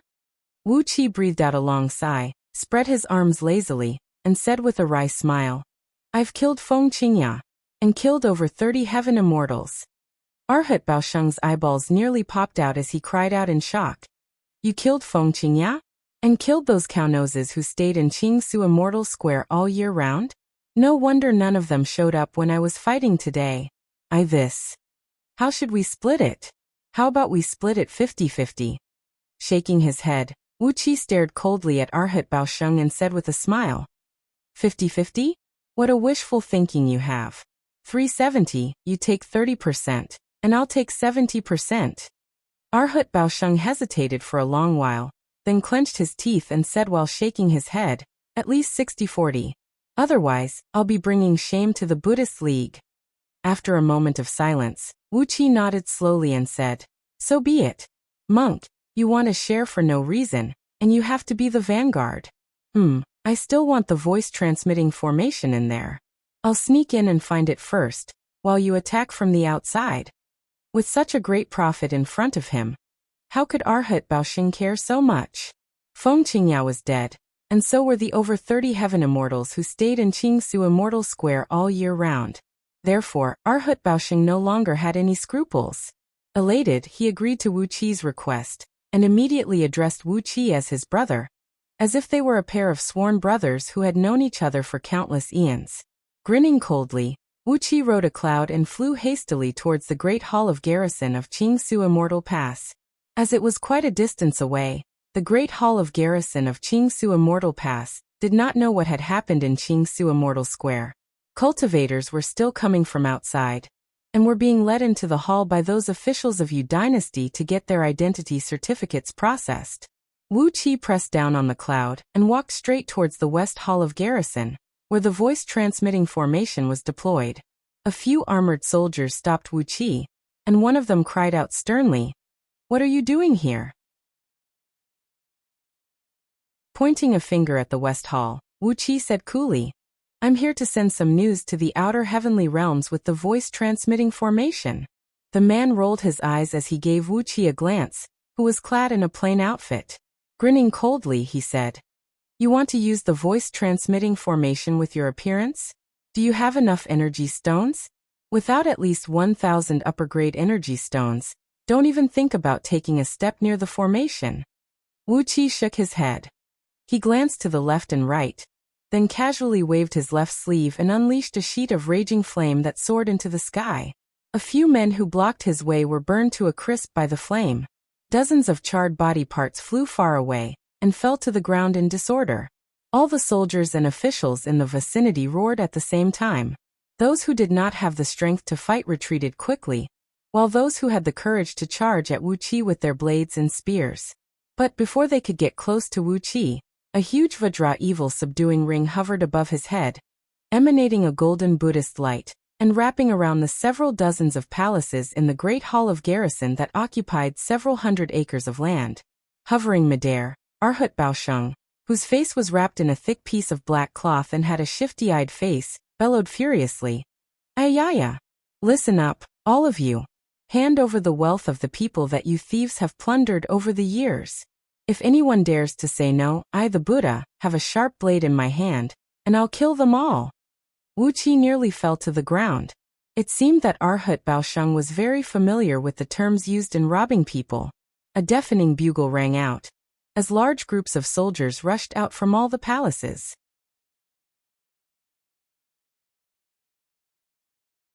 Chapter 457. While Arhut Baosheng was fighting a fierce battle outside, Wuxia was too lazy to pay any attention to him. His cultivation base was at least 33rd tier Heaven Immortal. Facing these human soldiers who had lost their commander, even if there were several tens of thousands of soldiers guarding this place, they would not be able to hurt even a single hair of Arhut Baosheng. After driving away the few Yu dynasty officials who were guarding in front of the west entrance, Wuxia pushed open the heavy stone door and walked into the hall. The hall measured 1,000 feet in both width and length, and was only about 70 to 80 feet tall. It was built entirely with black stones, and the lamplight in the hall was dim, giving it a very depressing atmosphere. In the corners of the hall where the lamplight could not reach, there seemed to be some kind of ghost, sighing faintly and silently. There were 24 stone pillars in the hall, each as thick as two people holding their arms around it. On top of these pillars were hung the skulls of strange beasts, which added a gloomy and murderous atmosphere to the hall. Wuxia frowned. This hall had a history of at least 10,000 years. It was dimly lit all year round, and very few people came here. That was why it had accumulated such a strong yin energy. Presumably, the general who guarded this place had the intention to maintain such a situation. In such an environment, even a Heaven Immortal would feel depressed when he came here, and he could take the opportunity to ask for a few more energy stones, which was more or less an extra profit. Wuxia smiled as he saw through the purpose of the grand hall's layout, then came straight to the center of the hall.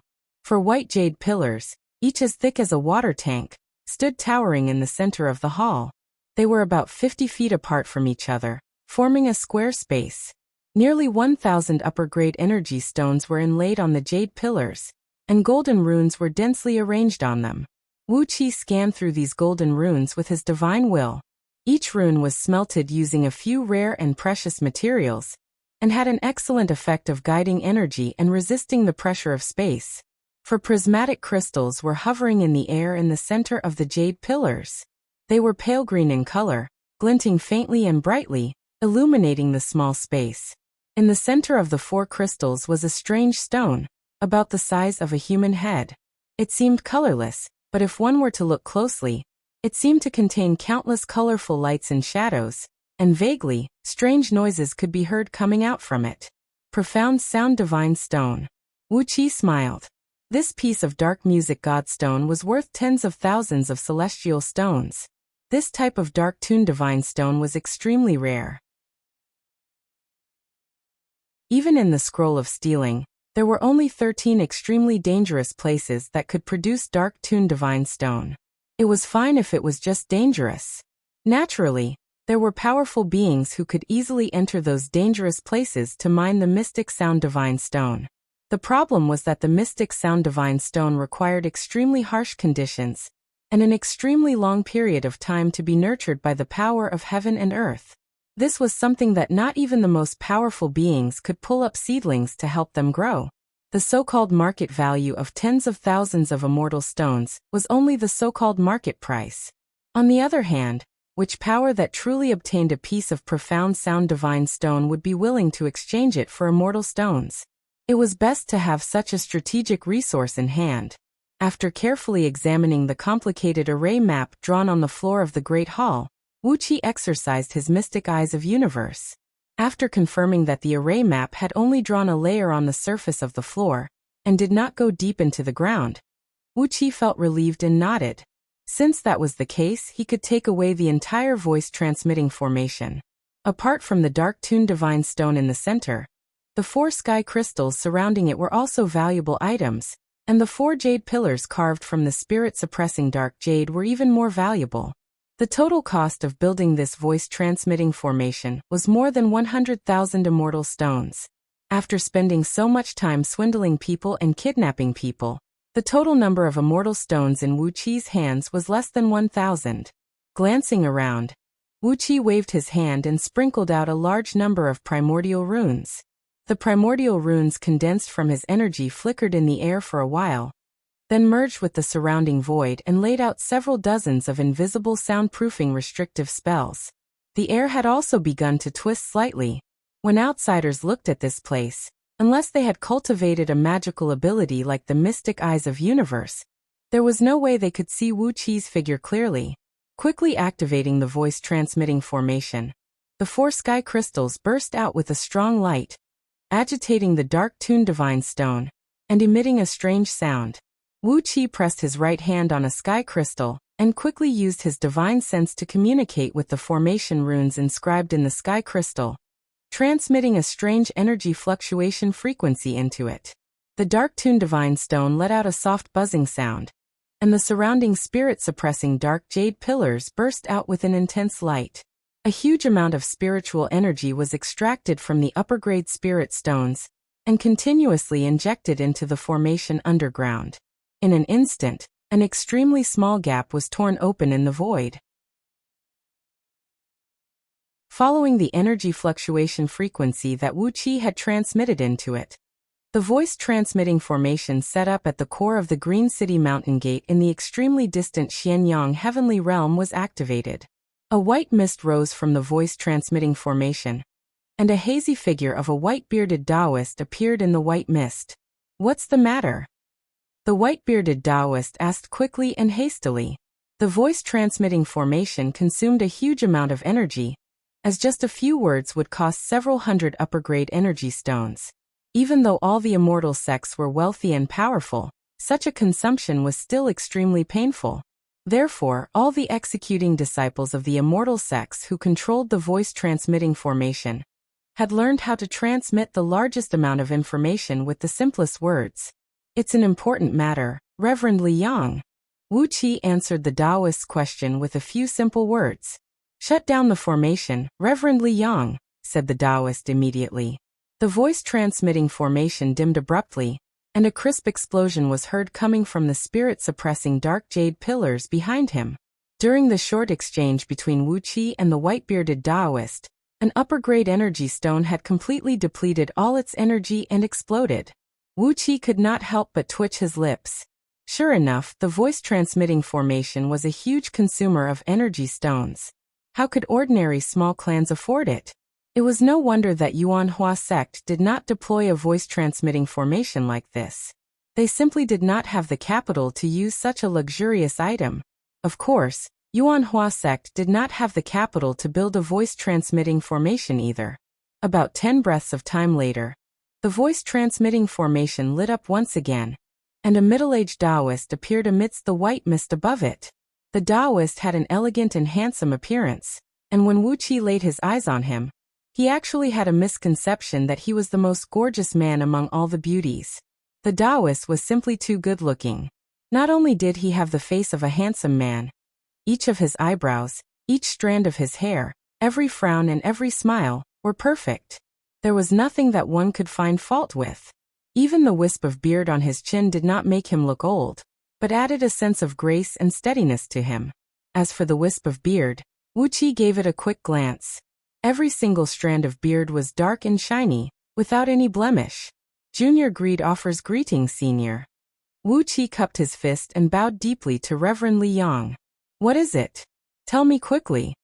Reverend Liang put on a straight face and did not waste his breath on Wu Qi, but asked him the reason for activating the voice-transmitting formation. Wu Qi beckoned to the side. A celestial fiend puppet transformed into Shui Yi and came before the voice-transmitting formation. Reverend Liang opened his eyes slightly as he nodded and said, Shui Yi, what is it? Tell me quickly." "Strange. Why didn't you bring the voice-transmitting formation to Panga continent? This magic formation of yours is rented from Yu Dynasty, isn't it?" Shui Yi cupped his fist and bowed deeply, then told Reverend Liang the whole story with the quickest speed and the simplest words. Reverend Liang was overjoyed when he heard that. He was too lazy to pay attention to the personal struggle between Taoist Yunzong and Taoist Yunzong, and asked excitedly, "If that is the case, an area 1 million miles around in He City could become a mansion of Green City?" "It is not a possibility," Wu Qi answered respectfully. "It has already become a mansion of Green City. As long as I, together with Reverend Sanlu, announce it to the people around in He City, we will be able to make Green City occupy an area 1 million miles around in He City in a reasonable manner, and claim the entire Enlu County." Wu Qi paused for a brief moment, then smiled bitterly and said, The only trouble is. Reverend Li Yong waved his hand in a heroic manner, then laughed and said, "Isn't the only trouble Patriarch Xianni of Dark Palace? There's no need to be greedy with them. I'll now invite the few elders to Panga Continent to attend the opening ceremony of Green City Mansion. If Patriarch Xianni has something to say, let him come to me." After a brief moment of pondering, Reverend Li Yong said seriously, "Of course, before we arrive, you have to be very careful. Do not let that junior Muji plot against you. There is a great difference between immortals and fiends, and Huiming Heavenly Realm is very far away from Xianyang Heavenly Realm. If you are harmed, even Green City will not be able to ask for justice from Dark Palace. If that is the case, and He City will not be fated with Green City." Wuqi and Qiqi Shui cupped their fists and bowed respectfully. "Taoist greed?" Reverend Li Yong said happily. You've done well, very well. Since you admire Green City so much, when I go to Anhe City, I'll take you as my personal disciple. Your contribution is worthy of such a reward." Wuqi cupped his fists and bowed deeply once again. Taoist Li Yong roared with laughter, then turned off the voice-transmitting formation. It was his last 3 laughs that depleted the energy of 2 upper-grade energy stones, causing them to explode and shatter into pieces. As soon as the formation was turned off, Wuqi stretched out his hand and unleashed several dozens of restrictive spells, sealing the entire formation. After that, he twisted his body, and 3 celestial fiend puppets rushed out from his body. Together with Shui Yi, they stood around the formation, thrusting their hands into the ground. With a light snort, they pulled out the ground 100 feet in circumference. A beam of black light shot out from the Black Dragon Spirit Ring and shone onto the voice-transmitting formation. Then Wuqi placed the entire formation into it. After a few loud laughs, Wuqi retracted all the celestial fiend puppets and rushed out of West Hall. Corpses were strewn everywhere outside the hall. At least 10,000 soldiers were killed on the spot. Huge cracks and holes could be seen everywhere on the ground. Arhat Baosheng was laughing as he received a large storage bracelet from a few black-clothed officials. His face fell when he saw Wuqi rushing towards him. Without hesitation, he grabbed the storage bracelet and spun, preparing to leave. Not allowing Arhat Baosheng to flee, Wuqi came before him with a blink. He opened his mouth and spat out the acquired Earth Spirit Pearl with a loud buzzing sound, rolling up a monstrous magnetic force and smashing it out. The gravity in the surroundings suddenly increased by 1,000 times. Arhat Baosheng's body turned stiff, and his flying speed suddenly became no different than an ordinary human walking. With his face turning pale, Arhat Baosheng forced a smile and handed the bracelet over to Wuqi. "Fellow Taoist, this is. Wuqi took the bracelet with a carefree attitude, then stared at Arhat Baosheng and said with a cold smile, "I thought you would run away with the money." Arhat Baosheng's eyes went wide as he cried out furiously, "A disciple of the Buddhist League never lies. Since we have agreed on a 60-40 split, how could I do that? You damn Taoist." Wuqi moved very quickly. While Arhat Baosheng was trying to cover his embarrassment with words, Wuqi suddenly glared at him. A beam of purple light flew out from his wrist and tied up Arhat Baosheng tightly. Not waiting for Arhat Baosheng to break free from the spirit-restricting rope, Wuqi picked up a golden axe he robbed from Mr. Gold and swung it down forcefully. Suddenly, a lotus flower burst out from Arhat Baosheng's body, pushing the spirit-restricting rope far away. However, when Wuqi swung the axe down, it still landed on his shoulder, nearly severing his arm.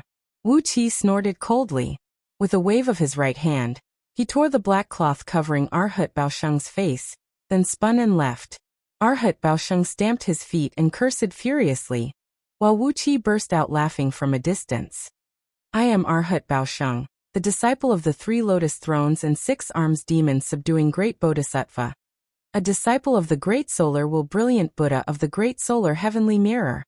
Amidst Arhat Baosheng's exasperated roar, Wuqi had long fled far away.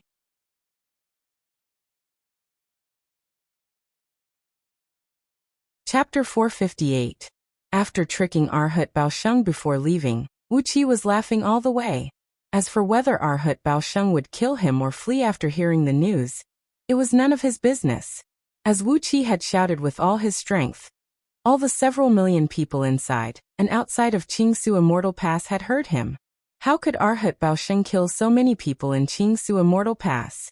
After laughing all the way, Wuxia opened the storage bracelet and gave it a glance with his divine will. What he saw made Wuqi's heart twitch violently. The general who guarded Qingsu Immortal Pass was so fat. There was a huge pile of immortal stones in the bracelet, and none of them were below middle-grade energy stones. Instead, they were all upper-grade and supreme-grade energy stones. In total, there were more than 500,000 upper-grade energy stones. Since Feng Qingyao was the overseer of Qingsu Immortal Pass, all those who came and went would have a layer of skin flayed. On top of that, he took a commission from Qingsu Immortal Square, collected taxes, and received the gifts from others, so these energy stones were really not a lot. As Qingsu Immortal Pass was a huge place, all the cultivators from the surrounding 300 provinces would come here to trade. How huge would the annual trade volume be? It was a pity that the energy stones in Qingsu Immortal Pass's storehouse had to be submitted to Yu Dynasty's national treasury every 3 years. Otherwise, Wuqi's harvest would be even greater. He took a deep breath. The amount of energy stones and immortal stones in the bracelet was nearly 10 times more than Wuqi's entire wealth. For a moment, Wuxia felt that he should go to the other few immortal passes and immortal squares established by Yu Dynasty to test the waters. If it was convenient for him, he really wanted to rob all of them. Smacking his lips, he shoved all the energy stones and immortal stones, as well as other precious items that piled up like a mountain into the Black Dragon Spirit Ring. After that, Wuxia let the ring devour the storage bracelet as well, completely destroying all the evidence. With a sway of his body, his Taoist robe, undergarments, boots, socks, and even the hairband on his head were ripped to shreds. The Black Dragon Spirit Ring spat out a brand new moon-white Taoist robe, a pair of white deerskin boots, and a towering crown inlaid with gold and jade on his head. He tied a jade belt around his waist, held a Rui scepter carved out of spirit jade in his hand, and had a horsetail whisk made of heavenly worm silk with a handle made of purple gold inserted into his collar. After that, he changed his appearance and transformed into a Taoist with a fair and clean face. Quietly, he exercised his cultivation technique and released a tiny bit of the fiend energy from his inferno nether nascent soul. Together with the cold energy exuded by the fake nascent soul, who was cultivating the dark Yin water scripture, he was shrouded in an immense evil aura and a threatening cold air. Coupled with his magnificent appearance, anyone with a discerning eye would know that he was not someone to be trifled with. After that, he assumed a stance of keeping everyone away from him, then stepped on a cloud and flew quickly towards Anhe City. When he was about to reach the shore of the Great Lake, Wuqia suddenly thought of Feng Qinggu, whom he bumped into on his way here. After hesitating for a brief moment, Wuqia took a detour, planning to detour around the 10,000 miles wide forbidden zone set by Feng Qinggu and her people. He did not want to bump into that unruly girl again and get himself into trouble for no reason. But when trouble came knocking on his door, it was useless to avoid it. Wuqia kept a great distance away from the place where he had a conflict with Feng Qinggu. As a result, he took a detour of over 30,000 miles. And right when he stepped onto the shore of the lake, a large shadow loomed over Wuqia's head. Raising his head in surprise, Wuqia saw a gigantic bird with a wingspan of over 10 miles, struggling to fly past him. The bird's mouth was wide open, yet it could not make any sound. Several dozens of thick iron chains stretched out of its mouth, each several hundred miles long and taut, and were being pulled by a group of burly longbow men in the distance. Several thousand longbow men were roaring and yelling the battle cry of a golden-armored general, while pulling the iron chains with all their strength. The long iron chains were stretched so tight that they produced creaking noises. Occasionally, they would bump into each other and send up large amounts of fire sparks. Every single longbow man had the strength to carry a mountain, but even with the combined strength of several thousand longbow men, they were still dragged by the gigantic bird, sliding step by step towards Wuqia. Obviously, these longbow men were not a match for the gigantic bird. Even with the combined strength of several thousand of them, they were still weaker than the gigantic bird. Wuqia was struck dumb. The gigantic bird flying over his head had a wingspan of over 10 miles, and its entire body was covered with long, pale green feathers that looked almost colorless. Strong gusts of wind wheeled swiftly around the gigantic bird, shrouding it in a thick layer of wind. The feathers of the gigantic bird were fluttering along with the strong wind, especially the 3/10 of miles long feathers on its tail, which were sparkling with a dazzling green light. Every time the feathers moved, tens of hundreds of miles tall whirlwinds would silently rise from the ground. The gigantic bird was so huge, and the wind was so violent. But when the gigantic bird was flying and the strong wind was blowing, not even the slightest sound could be heard. The bird, the wind, seemed to be a part of the atmosphere. It and the strong wind it caused had completely merged with the sky and the atmosphere. Therefore, when it was flying and the strong wind rolled, not even the slightest sound could be heard. Every time the gigantic bird flapped its wings, it would emit an indescribably beautiful aura that faintly matched the nature and the universe. It made Wuxi's heart twitch, as if he had peeped into a trace of the secret of the world. This was the legendary divine bird, the gale. According to the legends, this kind of bird spent its entire life flying in the sky, and would never land on the ground unless it was dead. They flew proudly in the sky millions of miles above the ground, hunting flood dragons flying in the sky as their food. The supreme experts of the gale could even hunt and kill heavenly dragons, and even feed on true dragons. Obviously, the gale flying over Wuxi's head was just a rookie who had just reached adulthood. Its overall strength was only equal to an ordinary heaven immortal, and it was struggling by relying on the innate divine ability of controlling the wind, as well as the innate divine strength of the Gale clan. If it were an experienced adult Gale, it would have the power to wipe out several thousand longbow men in an instant. Only a rookie who had just reached adulthood would be tempted by the aroma of roasted flood dragons and great pythons placed on the surface of the ocean, and would excitedly soar down from the safe sky millions of miles above the ground, devour several dozens of roasted flood dragons and great pythons in one gulp, and have their throats hooked by special iron hooks, plunging them into such an embarrassing situation. However, according to the arrangement Wuxi saw when he came here, these iron chains were nailed to the reef with iron stakes. But now, they had turned into a gale, dragging several thousand longbow men in a desperate struggle. Apparently, the gale had been struggling for a long time, and the iron stakes had been broken by it. While Wuxi was absent-mindedly sizing up the gale which contained an endless power, Feng Qingwu's hoarse and furious roar was suddenly heard coming from behind.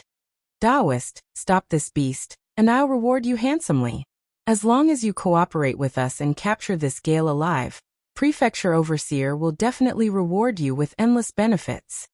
Wuxi turned to look over his shoulder, and saw Feng Qingwu riding a Pegasus in a sorry state, leading nearly 1,000 cavalrymen, and running wildly towards him.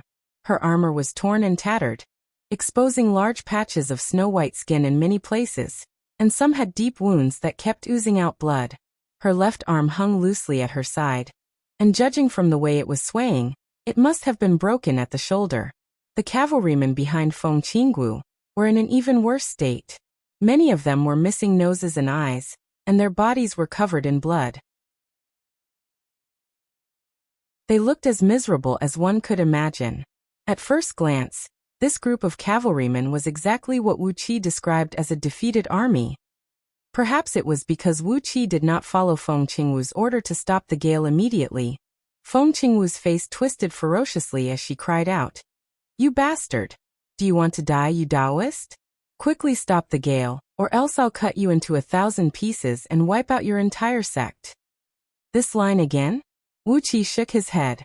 Who exactly was the one who had spoiled this woman to be so arrogant?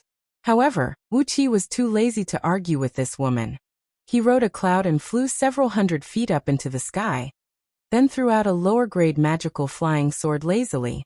A 3-feet-long sword beam that was neither white nor grayish flew out in a crooked manner towards the gale's buttocks.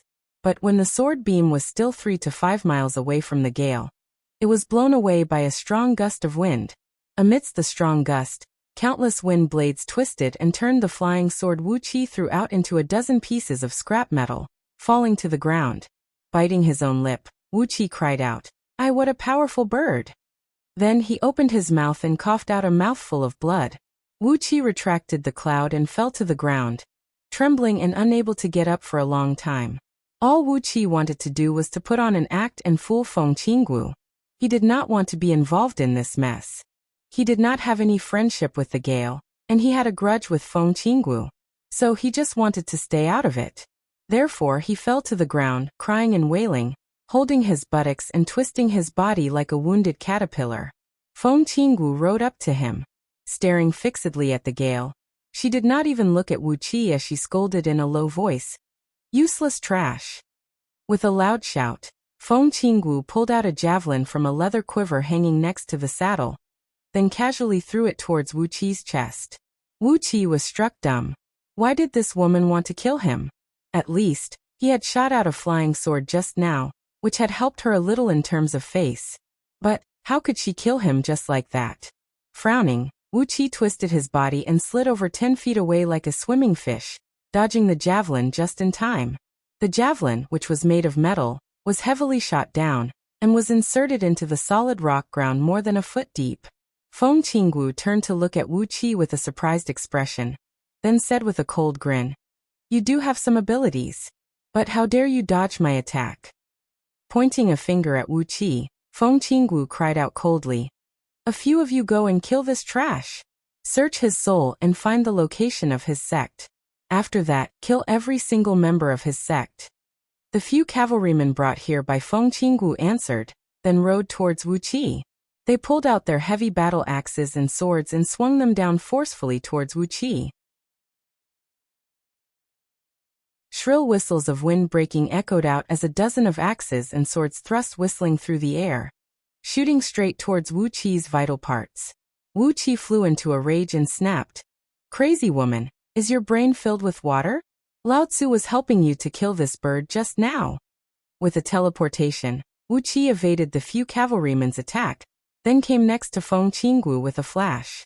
Flipping his hand, he threw out a thunderbolt towards her face. Shocked, Feng Qinggu spun around and cursed, "Are you pretending, you filthy Taoist?" Right at this moment, Gale's body suddenly froze in midair. Then 3 long feathers behind its tail swung out and smashed down viciously towards Feng Qinggu. 3 black gusts of wind, each one 100 miles long, came crashing down soundlessly with a suffocating pressure. As Wuqi was right next to Feng Qinggu, he was enveloped by the gusts as well.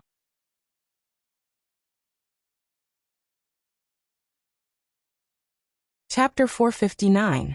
When the chain was broken, the Gale swallowed a few times happily, then swallowed the iron hook in its mouth, along with a section of the chain. Drops of blood trickled out from the corner of its mouth. Its mouth and throat were cut by the iron hook, and now that it had swallowed the hook, the wound was exposed, and the blood was oozing out. The Gale gave Wuqi a deep look, then threw its head back and let out a joyful cry. After that, it flapped its wings and produced a strong gust of wind. Within an area of 1,000 miles in circumference, a whirlwind of black dragons emerged from the ground and shot straight up into the sky. The bodies of nearly 1,000 men disintegrated in midair, and everything in their bodies turned into wind and air. As the tail feathers of the Gale shook slightly, the air sprayed in all directions. Their bodies, their armors and robes, their weapons and ornaments, everything was eroded by the strong wind, turning into invisible gusts that swirled wildly in the sky.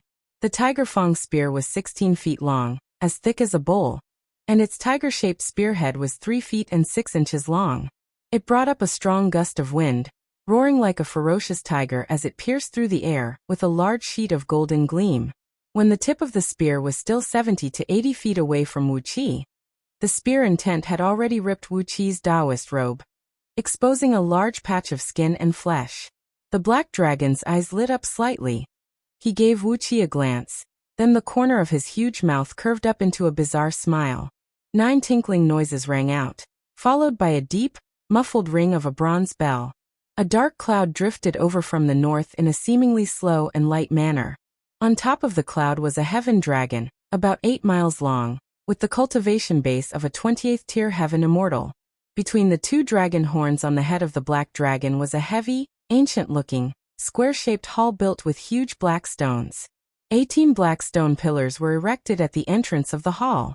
The tops of these pillars were sunken and filled with kerosene, and the pale green flame rose several tens of feet high, casting a dark green hue on the black dragon's body. The strong wind stirred up by the 3 tail feathers of the gale dissipated, and Feng Qinggu, who was suppressed by the gale and could not move, rose to her feet with a pale face, then dropped to her knees and kowtowed respectfully to the north. One after another, the longbowmen who were yelling and pulling the iron chains dropped to their knees, respectfully touching their foreheads to the ground. Wuxia threw his head back and laughed. Go, don't stay on the ground. A divine beast like you should soar above the 9th heaven. Why do you have to be so greedy? Go back and let your old man spank your butt. Ha ha ha, quickly run away. Wuxia used the wind to fly lightly in the air, and was about to escape on his sword light. He laughed wildly at Feng Qinggu, who was struggling bitterly in the storm, and said, Woman, don't think that everyone under the heaven will do as you please. Who do you really think you are? At this moment, Feng Qinggu had transformed from an awe-inspiring general into a pug that wagged its tail and begged for its master's love. Wuxia glanced at the black dragon.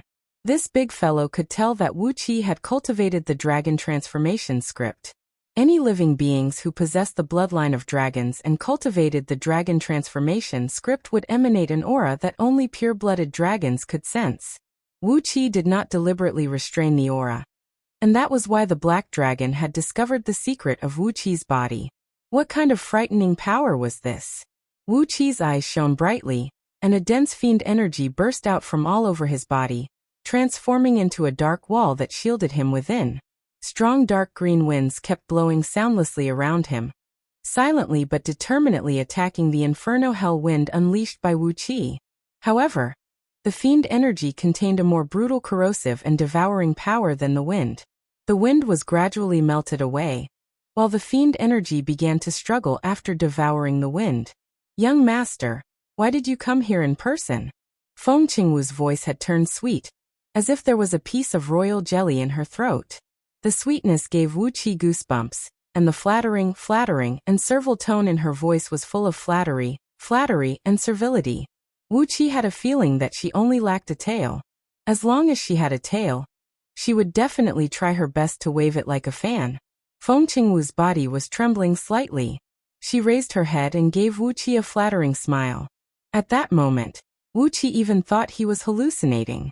He had met Feng Qinggu twice, and both times she was so arrogant, cold and insufferably arrogant. How could she have such a flattering smile on her face? Shivering, Feng Qinggu pressed her forehead against the ground and said with a stammering voice, It's almost done. But this puffy-haired Taoist interrupted. He cut the chain and let Galewind escape. 3 of Galewind's tail feathers smashed down, and Feng Qingwu's face turned pale instantly. With great difficulty, Feng Qingwu raised her head, and when she saw that Wuxia could actually remain unscathed after being struck by Galewind, and was not killed by it, she could not help but cry out in joy. That puffy-haired Taoist. Quickly capture this Galewind, and I'll reward you handsomely. Gold, silver, jewelry, beautiful girls. As long as you want it, there's nothing I can't give you. Those longbow people were trembling, and none of them dared to raise their heads. The young man turned his head slightly and stared coldly at Wuxia. He gave Wuxia a once-over, then suddenly laughed mockingly and said, Feng Qinggu, are you trying to shirk your responsibility? How could a mere peak-stage nascent soul cultivator break the dragon fishing hook, which is forged with 10 types of wicked metals and quenched with dragon blood? How could a little Taoist like him own an immortal item? How could he control an immortal item? Do you think I'm an idiot? 3 drumbeats later, a total of 360 huge bone talismans, each measuring 1,000 feet in length and 80 feet in width and pieced together using some unknown white bone armor, rose from all directions. Blinding grayish-white light blanketed the void, and the air around Wuxia froze abruptly, while all teleportation spells were broken. The celestial scarlet fiend escape art Wuxia had just exercised was broken, and the inferno hell fiend energy condensed in his body was thrown into a state of chaos. The turbulent inferno energy exploded inside his body, and brought a severe pain to Wuxia's meridians. A light clang rang out. Amidst the nearly 100 golden-armored men standing on the back of the black dragon, a burly man holding a tiger fang spear flashed and came before Wu Qi. He spun the spear and thrust it straight towards the root of Wu Qi's thigh. A clear cry rang out. Borrowing the tremendous force, the gale soared into the sky. Like a bolt of lightning, its huge body smashed through layers of clouds in just a blink of an eye, then disappeared into the sky with ease. The young master sized up Wu Qi for a while, then sneered and said, "Using teleportation spells with a cultivation base of nascent soul realm? That is possible. Fellow Taoist, may I ask, who is your master, and which primordial immortal is your disciple?" Wu Qi was taken aback, but with a twist of his body, he fled to one side. With a blink of his body, Wu Qi had fled tens of miles away, barely avoiding the direct impact of the gale's tail feathers. Wrapped in a strong dark green wind, the tail feathers landed lightly on the ground, enveloping Feng Qinggu and the several hundred knights around her. Abruptly, Wu Qi felt his body lightened, as several dozens of whirlwinds burst out from beneath his feet, rolling him up into the sky. When the black dragon was about 2 to 3 miles away from Wu Qi, he stopped and landed heavily on the ground. For dragon claws were gripping a lofty mountain, while his body was coiled up on top of it. He raised his head high, and a young man slowly walked out from the palace above him. He was clad in a golden robe, fully embroidered with patterns of qilin with purple and silver threads. He was not wearing any armor, but a helmet shaped like a wolf's head. After a brief moment of pondering, Wu Qi was about to fabricate an origin for himself. Suddenly, the young master tilted his head sideways and moved his lips, vaguely forming the word capture. But obviously, the black dragon had no intention of reminding the young master. He opened his mouth wide, yawned, and closed his eyes. Standing on the dragon's head, the golden-robed young man gave the longbow man kneeling on the ground a cold glance, then gave a fierce glare at the broken iron chain. A cold sneer was squeezed out of the young man's mouth as he asked coldly, "Where is the gale? Feng Qinggu, where is the gale you promised?" The gale was terrifyingly powerful, and it contained a power of law that pointed straight to the source of wind. Wu Qi's body spun rapidly along with the gale. A gale kept invading his body, trying to turn him into a wisp of wind, a wisp of air. Black fiendish gleams burst out from his body. Just as Wu Qi was about to flee using the celestial scarlet fiend escape art, found in the Inferno Hell Fiend scripture, a deep, muffled drumming was heard coming from all directions. The first drumming shook the mountains and rivers, and the raging black tornado suddenly dissipated. The second drumming shook the earth, and the surrounding mountain ridges suddenly trembled, while countless rocks slid down from the mountaintops. The third drumming shook one's heart. Wu Qi's heart gave a violent jerk, and all the blood in his body rushed to the top of his head. A huge amount of blood gathered on his face, turning it red, and the blood vessels on his face burst, revealing large patches of blood-red spots. Wu Qi flew up into the sky together with the gale, flying straight towards the gale. Underneath each bone talisman was an old man, clad in a black sackcloth, barefoot, with a hemp belt tied around his waist, and wearing a tall jade crown on his head, sitting cross-legged in midair. An immense spirit light was radiating from their bodies, and their bodies were covered with a layer of white light about the thickness of a thumb. The dazzling white light kept flashing, covering their bodies like a layer of glaze that emitted a strong light. It gave one a strange illusion that they had been separated from this world, and were no longer bound by some rules of this world. Wu Qi did not pay any attention to Feng Qinggu. This woman was too full of herself, and the arrogance and conceit that went deep into her bones was really disgusting. He pulled out the sword of Greedy Wolf and lightly swiped it over the gale's mouth. Then he swung the sword and cut off the several dozens of iron chains hooked onto the gale's mouth. Then Wu Qi kicked the side of the gale's mouth, then continued to fly backward at top speed. Wu Qi did not say a word. He was quickly digesting and analyzing the information told by this young man. Those disciples of primordial immortals could also use the divine ability of teleportation with a cultivation base of peak stage nascent soul realm? Judging from this, the divine abilities and cultivation techniques cultivated by these disciples of primordial immortals were much stronger than ordinary cultivators. After all, they were the disciples of primordial immortals. With great effort, he turned his head and looked over at Feng Qinggu and her company. A fist-sized, pale golden beast skeleton with 2 horns was hovering above her head. 7 beams of golden light were shooting out from its 7 apertures, blocking off the attack of the surrounding wind, firmly protecting Feng Qinggu in a narrow space with a diameter of less than 10 feet. The nearly 1,000 knights brought here by Feng Qinggu did not have such a powerful treasure to protect themselves. Just like Wuxia, their bodies flew up lightly into the sky, and in just a blink of an eye, the wind invaded their bodies and turned them into wisps of wind. Feng Qingwu's body began to tremble violently, and Wuxia could even hear the sound of bone cracking coming from her body. Feng Qingwu cried out hoarsely, "Young master, you are wise." Although this puffy-haired Taoist has a cultivation base of peak-stage nascent soul realm, he can actually teleport. His overall strength is comparable to a heaven immortal.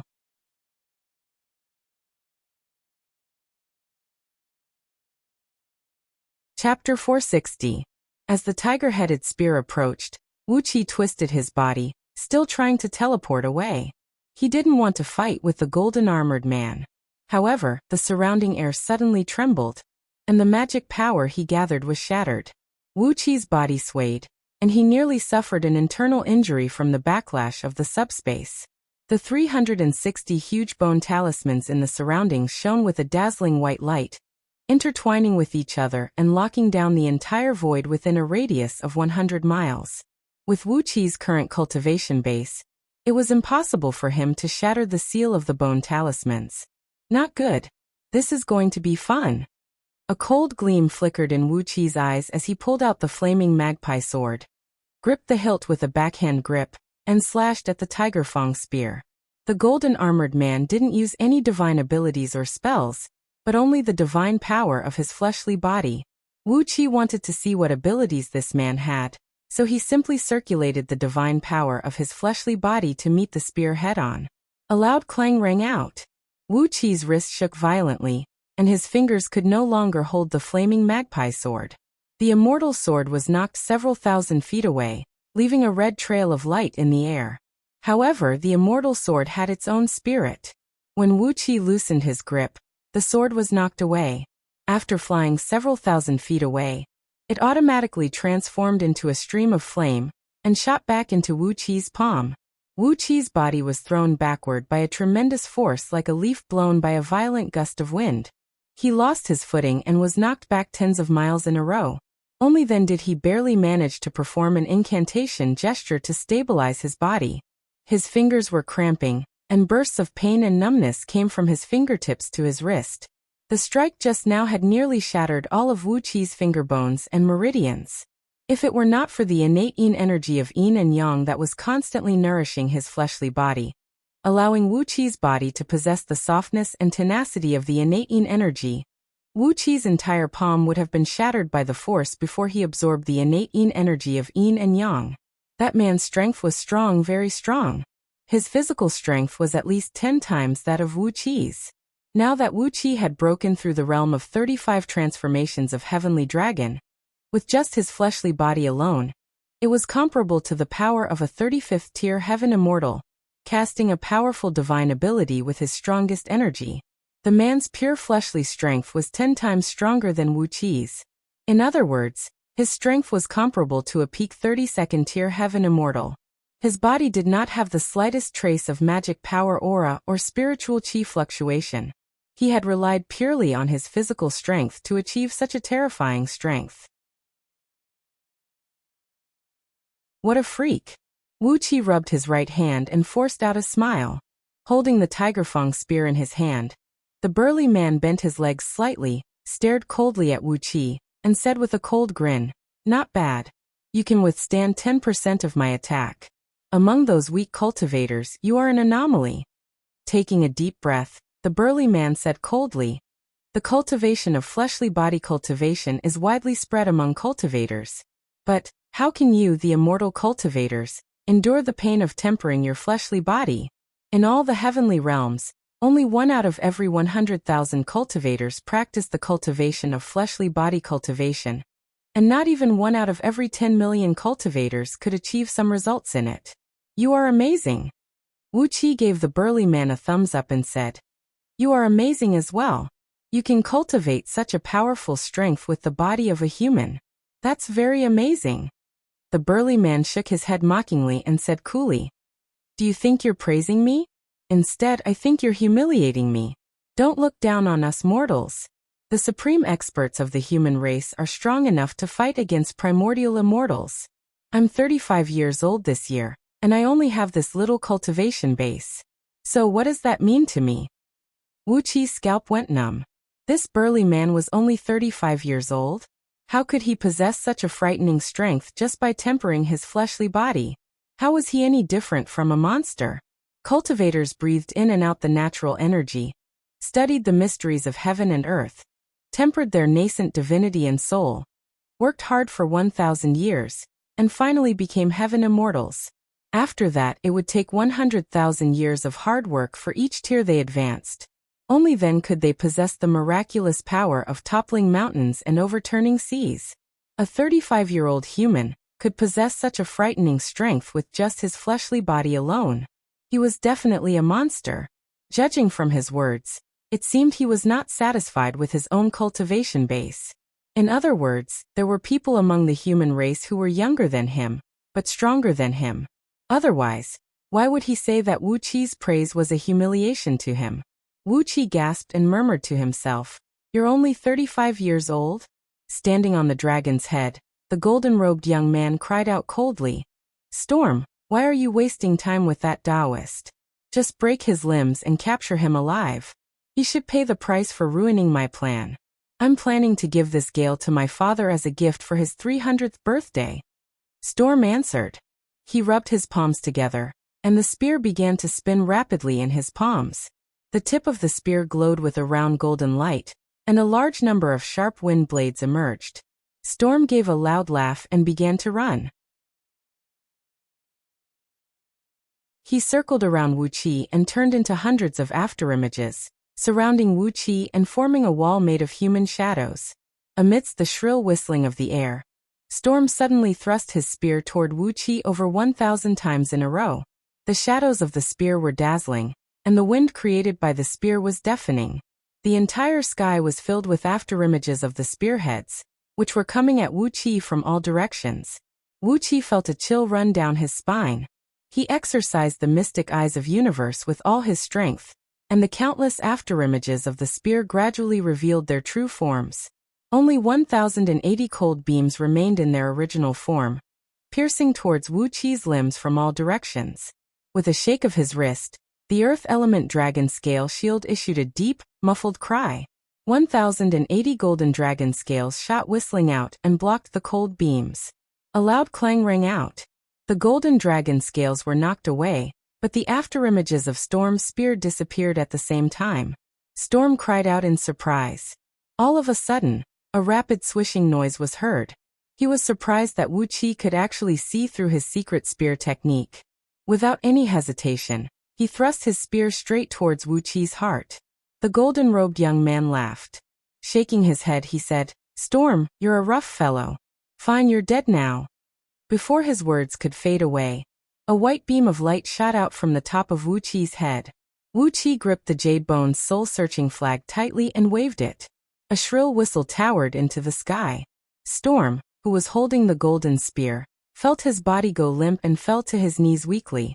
His 3 spiritual souls and 7 physical souls gushed out from his 7 apertures, then were absorbed into the Jade Bone's soul-searching flag. With a backhand grip, Wuxia smashed the flag forcefully, shattering Storm's head and causing his spiritual ocean to fall heavily to the ground. When Storm's body was shattered, it was not the usual sound of bones breaking and flesh breaking, but a crystal cracking sound. This man's body had been tempered to an unimaginable degree. Red blood sprayed out from Storm's body. Looking at Storm's blood that reeked of blood, Wuxia's first reaction was, It's a pity that I didn't bring gold horn and silver horn with me. Otherwise, with such an enormous life force contained in Storm's body, their overall strength could be improved tremendously. Storm's fleshly body was ridiculously strong, but his soul was only slightly stronger than that of an ordinary mortal.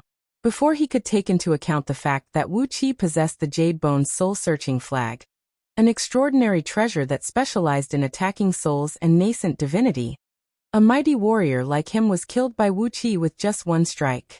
Blood suddenly returned to Feng Qingwu's face. She gave Storm's dead body a deep look, and a faint smile emerged on her face. Storm's tragic death proved that Wuxia's overall strength was very strong, and the stronger Wuxia was, the lesser her responsibility would be. If Wuxia could kill a few more captains who were as strong as Storm, Feng Qingwu's responsibility would be close to zero.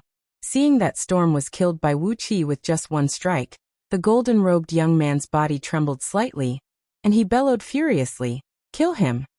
12 golden-armored men rushed out from the dragon's back at the same time.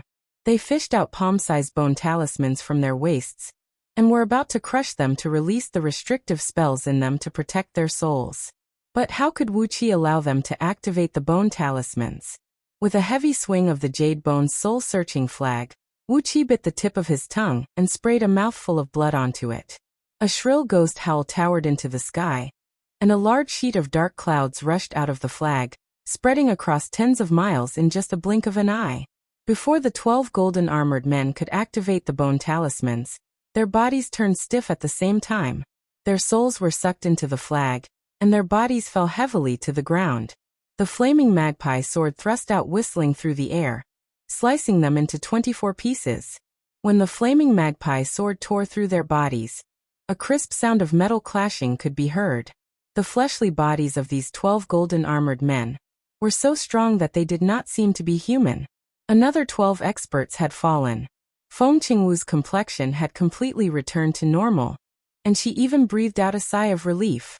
On the other hand, the golden-robed young man's face turned livid. He opened his mouth and felt a strong taste of blood in his throat. He nearly coughed out a mouthful of blood. He shouted hoarsely, "My 72 generals of the minor all heaven! Attack together and tear him into 1,000 pieces! What are you waiting for?" The golden-robed young man roared at the other 59 golden-armored men on the dragon's back, but the last sentence was directed at the black-robed old men sitting cross-legged under the huge bone talismans. Only then did those old men react. They raised their right hands at the same time, and recited an incantation. Abruptly, 360 huge bone talismans shone with a bright light. The bodies of the 59 golden-armored men were immediately covered with a layer of grayish-white spirit light, which protected them like a layer of armor. Wuxia desperately waved the Jade Bone's soul-searching flag with all his strength. But shrill ghost howls kept ringing out, and a large number of longbow men were knocked off their feet, while the 59 golden-armored men remained motionless. 3 golden-armored men glided and came before Wuxia, thrusting 2 spears and 1 blade at the same time towards Wuqi's vital parts. 1 spear pierced his heart, 1 pierced his throat, and the last hacked forcefully at Wuqi's neck. A murderous aura that seemed to be able to behead someone with a single slash came assaulting Wuqi's face. Wuxia was greatly shocked.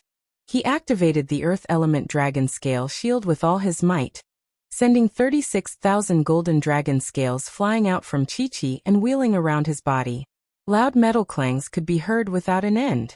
59 strong men in golden armors moved in a strange pattern, forming a magic formation that seemed to be ceaselessly striking like a flood.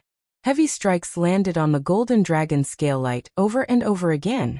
Wuqi's energy and blood were trembling violently, and his body, together with the golden dragon scales, kept bouncing back and forth in the air like a rubber ball. After several hundred strikes, the Earth Element Dragon Scale Shield nearly disintegrated. Wuxia gave a muffled snort, and blood was seen trickling out of his 7 apertures. He had suffered some internal injuries. The flaming magpie kept hacking and hacking at the golden-armored men. But the golden armor worn by these men was extremely tough and flexible. No matter how the immortal sword hacked and hacked, it only brought up a large number of sparks. Although the immortal sword managed to break the armor, it did not have enough strength to tear the bodies of these men. In just the time to finish a pot of tea, Wuxia had suffered a serious internal injury, while the golden-armored men only had some cuts on their skin. Suddenly, Wuxia coughed out mouthfuls of blood, as his internal organs were cracked. The earth element dragon scale shield let out a shrill cry. The continuous heavy blows had made it impossible for the shield to withstand any longer. A crisp ringing noise echoed out, as large pieces of golden dragon scales were knocked flying away. Abruptly, Wuqi's body was exposed in front of everyone.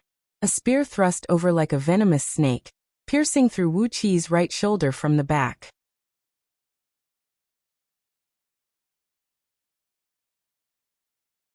Chapter 461. Ha ha.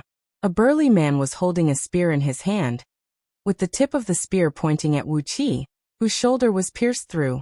Then he thrust his heavy axe out from the side, shimmering with a bronze gleam as it hacked viciously towards Wuqi's neck. The burly man holding the spear cried out, "Brothers, put more strength into your attack.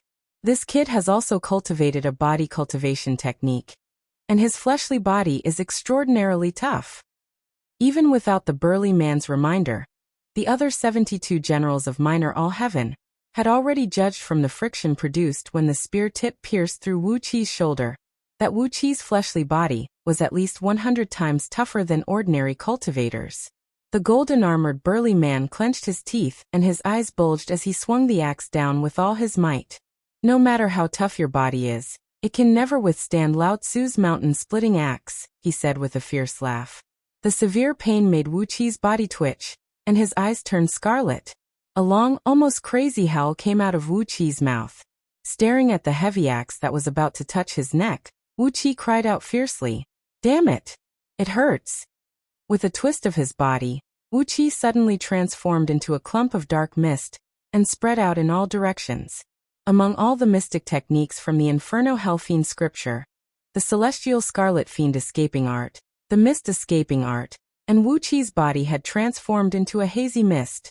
A strong wind blew across, pushing the dark mist to a distance of 1 mile. Then the mist suddenly condensed inwards, and Wuqi's body reappeared. The cultivation techniques of the fiend path were cruel, ruthless, bizarre, and unpredictable, and had all sorts of miraculous effects that were unbelievable to outsiders.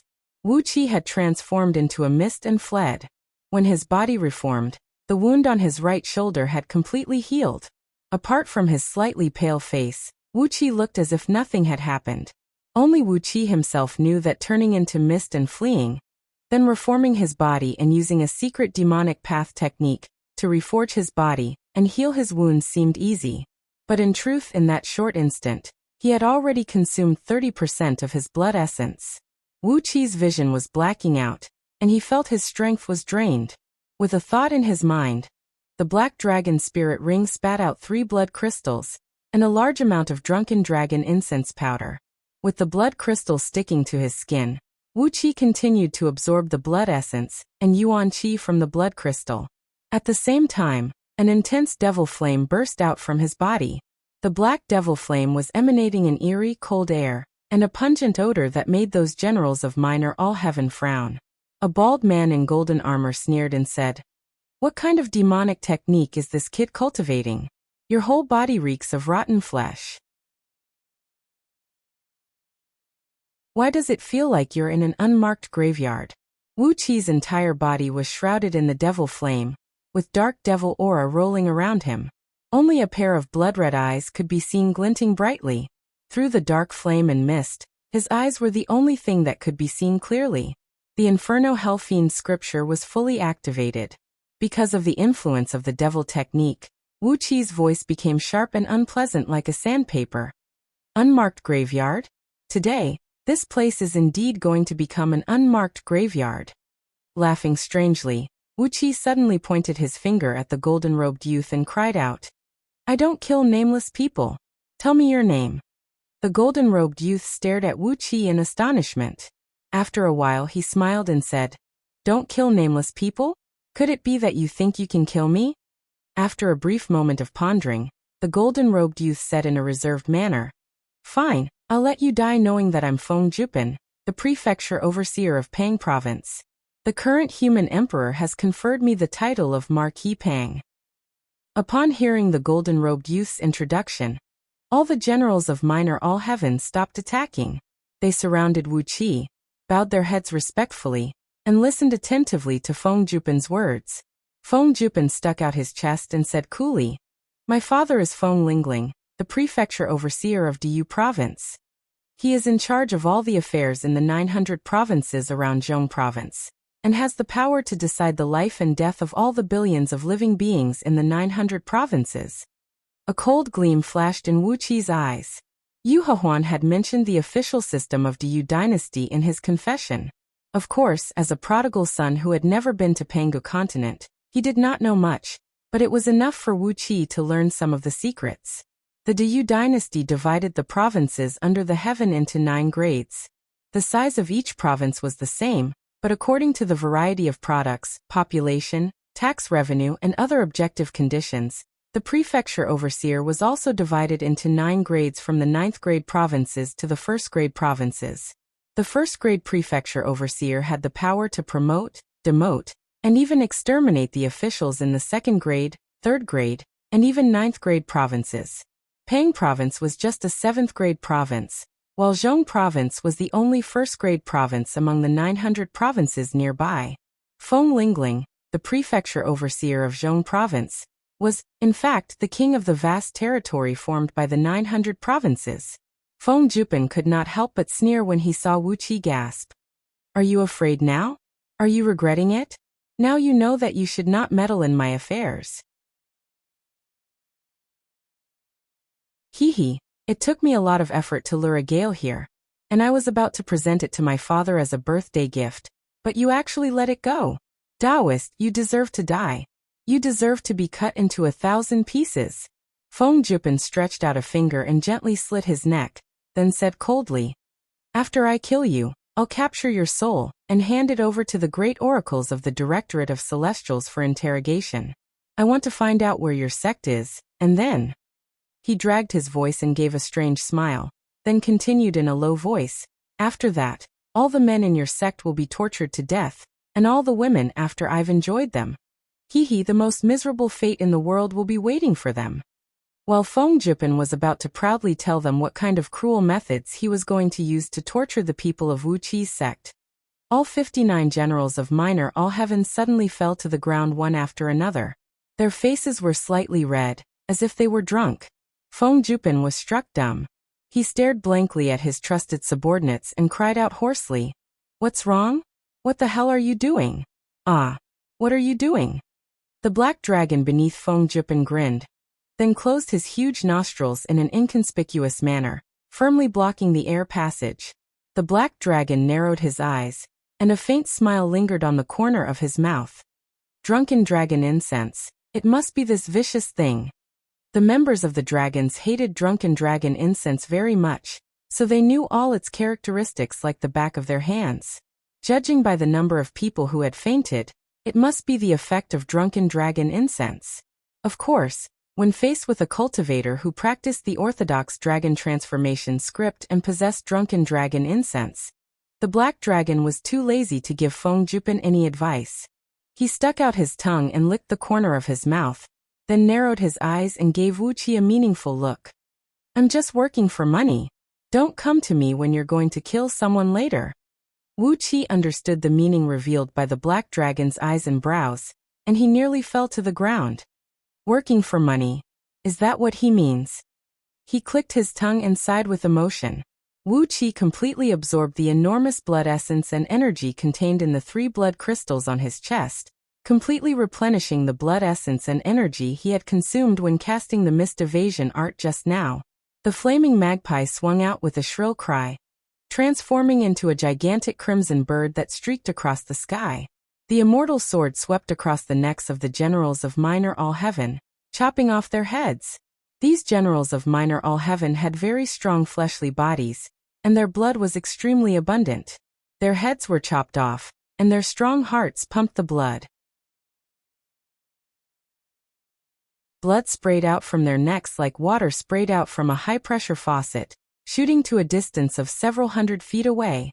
The blood of these people was extremely abundant, and the blood flowing out from their necks was like a never-ending stream. The volume of blood in their bodies was at least 10 times greater than that of ordinary people. Blood sprayed all over the ground. Wu Qi let out a few strange laughs, then suddenly transformed into a clump of dark mist and fled into the distance at top speed. Just now he used the fiend flame to burn the drunken dragon incense powder, and in just a few breaths of time, several 100 kilograms of drunken dragon incense had been burned away. The fragrance was masked by the stench of rotting corpses. Unknowingly, the generals of Minor All Heaven had inhaled a great amount of drunken dragon incense and had fallen to the ground. Drunken dragon incense had a direct effect on a cultivator's soul and nascent divinity. Therefore, when a cultivator's soul was too strong, the incense would lose its effect. Therefore, the strongest drunken dragon incense Wuxia concocted could only completely anesthetize a 36th tier heaven immortal. As for those heaven immortals above 35th tier, it could only numb their immortal souls and weaken their overall strength. Unfortunately, although the fleshly bodies of the generals of Minor All Heaven were extraordinarily strong, their souls were no different from ordinary people. A small amount of drunken dragon incense was more than enough to knock down any formidable human warrior, let alone when Wuxia burned several 100 kilograms of drunken dragon incense in one go. Throwing his head back and letting out a wild laugh, Wuxia suddenly transformed into a dark shadow and sped towards Anhe City. Feng Jupin was waving his arms and legs in exasperation. Pointing at the dumbfounded old men sitting cross-legged under the bone talismans, he cursed in a hoarse voice, "You bunch of useless fools! Are you all fools? Are you fools? You are the oldest oracles in Pang Province's Directorate of Celestials. You are connected to ghosts and deities, and you claim that there is nothing under the heaven that you do not know. Where are your supernatural spells? Where is your infinite magical power? Why can't you even protect my beloved generals?" All the oracles were rendered speechless. When Wuxia killed Storm and the other 13 generals with the Jade Bone soul-searching flag, these oracles had instinctively cast spells to defend against soul attacks on the other generals when they rushed out. But they did not expect that Wuxia could be so despicable as to use the incense to subdue the enemies. Therefore, they did not cast spells to isolate the poisonous gas and miasma on these generals. As a result, Wuxia's drunken dragon incense had killed all 59 formidable generals in an instant. Feng Jupin was so angry that he almost coughed blood. While the oracles were still in a daze, they raised their right hands at the same time and performed a finger incantation gesture, pointing at the huge bone talisman hovering over their heads. Immediately, dark clouds began to gather in the sky. Thunderbolts rocked and rocked in the dark clouds, illuminating the dark clouds. All of a sudden, thousands of thunderbolts plunged down from the sky and landed on Wuxia's body almost at the same time. Accompanied by a jarring cicada cry, the green cicada wings transformed into a large sheet of green mist and rushed out, firmly protecting Wuxia. However, the power of the thunderbolts was unexpectedly strong. With a shrill cry, the green cicada wings exploded into countless beams of green light that scattered in all directions. The thunderbolts smashed brutally on Wuxia's body, shattering the dark fiend energy that protected him inch by inch. Then, the thunderbolt struck directly on Wuxia's body. Half of Wuxia's body was charred and smoking, while the thunderbolts rushed into his body and wreaked havoc inside. Wuxia howled in pain. Then he let out a long cry and rushed straight towards the 3 bone talismans and the 3 oracles of Feng Province's Directorate of Celestials, who were blocking his way. The 3 old oracles raised their hands and performed an incantation gesture at the same time. With a cold gleam flashing in their eyes, they snapped at Wuxia. "This road is blocked. Get the hell back." An enormous pressure came pressing down on his face like an iron wall. Wuxia was shocked. Behind him, dozens of old oracles were approaching with the huge bone talismans. Vaguely, they had formed a complicated and bizarre formation in the sky, and were about to continue attacking Wuxia with a secret spell. If Wuxia was slightly hindered by the 3 old oracles, he would most likely die here. He opened his mouth and shot out 5 acquired spirit pearls of 5 elements at the same time. Ignoring the fact that he might damage their source, Wuxia directly detonated all the energy in them. The enormous power that the spirit pearls of 5 elements had accumulated for countless periods exploded in an instant. A strong 5-colored light flashed, and a mushroom cloud rose from the ground. The 3 old oracles and their bone talismans were instantly vaporized amidst the strong light. The 5 acquired spirit pearls of 5 elements flew back into Wuqi's body with a dim glow, and could no longer move. Suddenly, a huge amount of blood burst out of Wuqi's body. Using the blood escape art from Scroll of Stealing and the blood escape art from Inferno Hellfiend scripture, he transformed into a beam of bloodlight and fled at top speed. But before he could transform into a beam of bloodlight, a huge shadow of a skeleton smashed heavily onto his body. A muffled snort rang out as Wuqi fled and vanished without a trace. All that was left on the spot was blood, which instantly turned into a black, sticky, rotten liquid.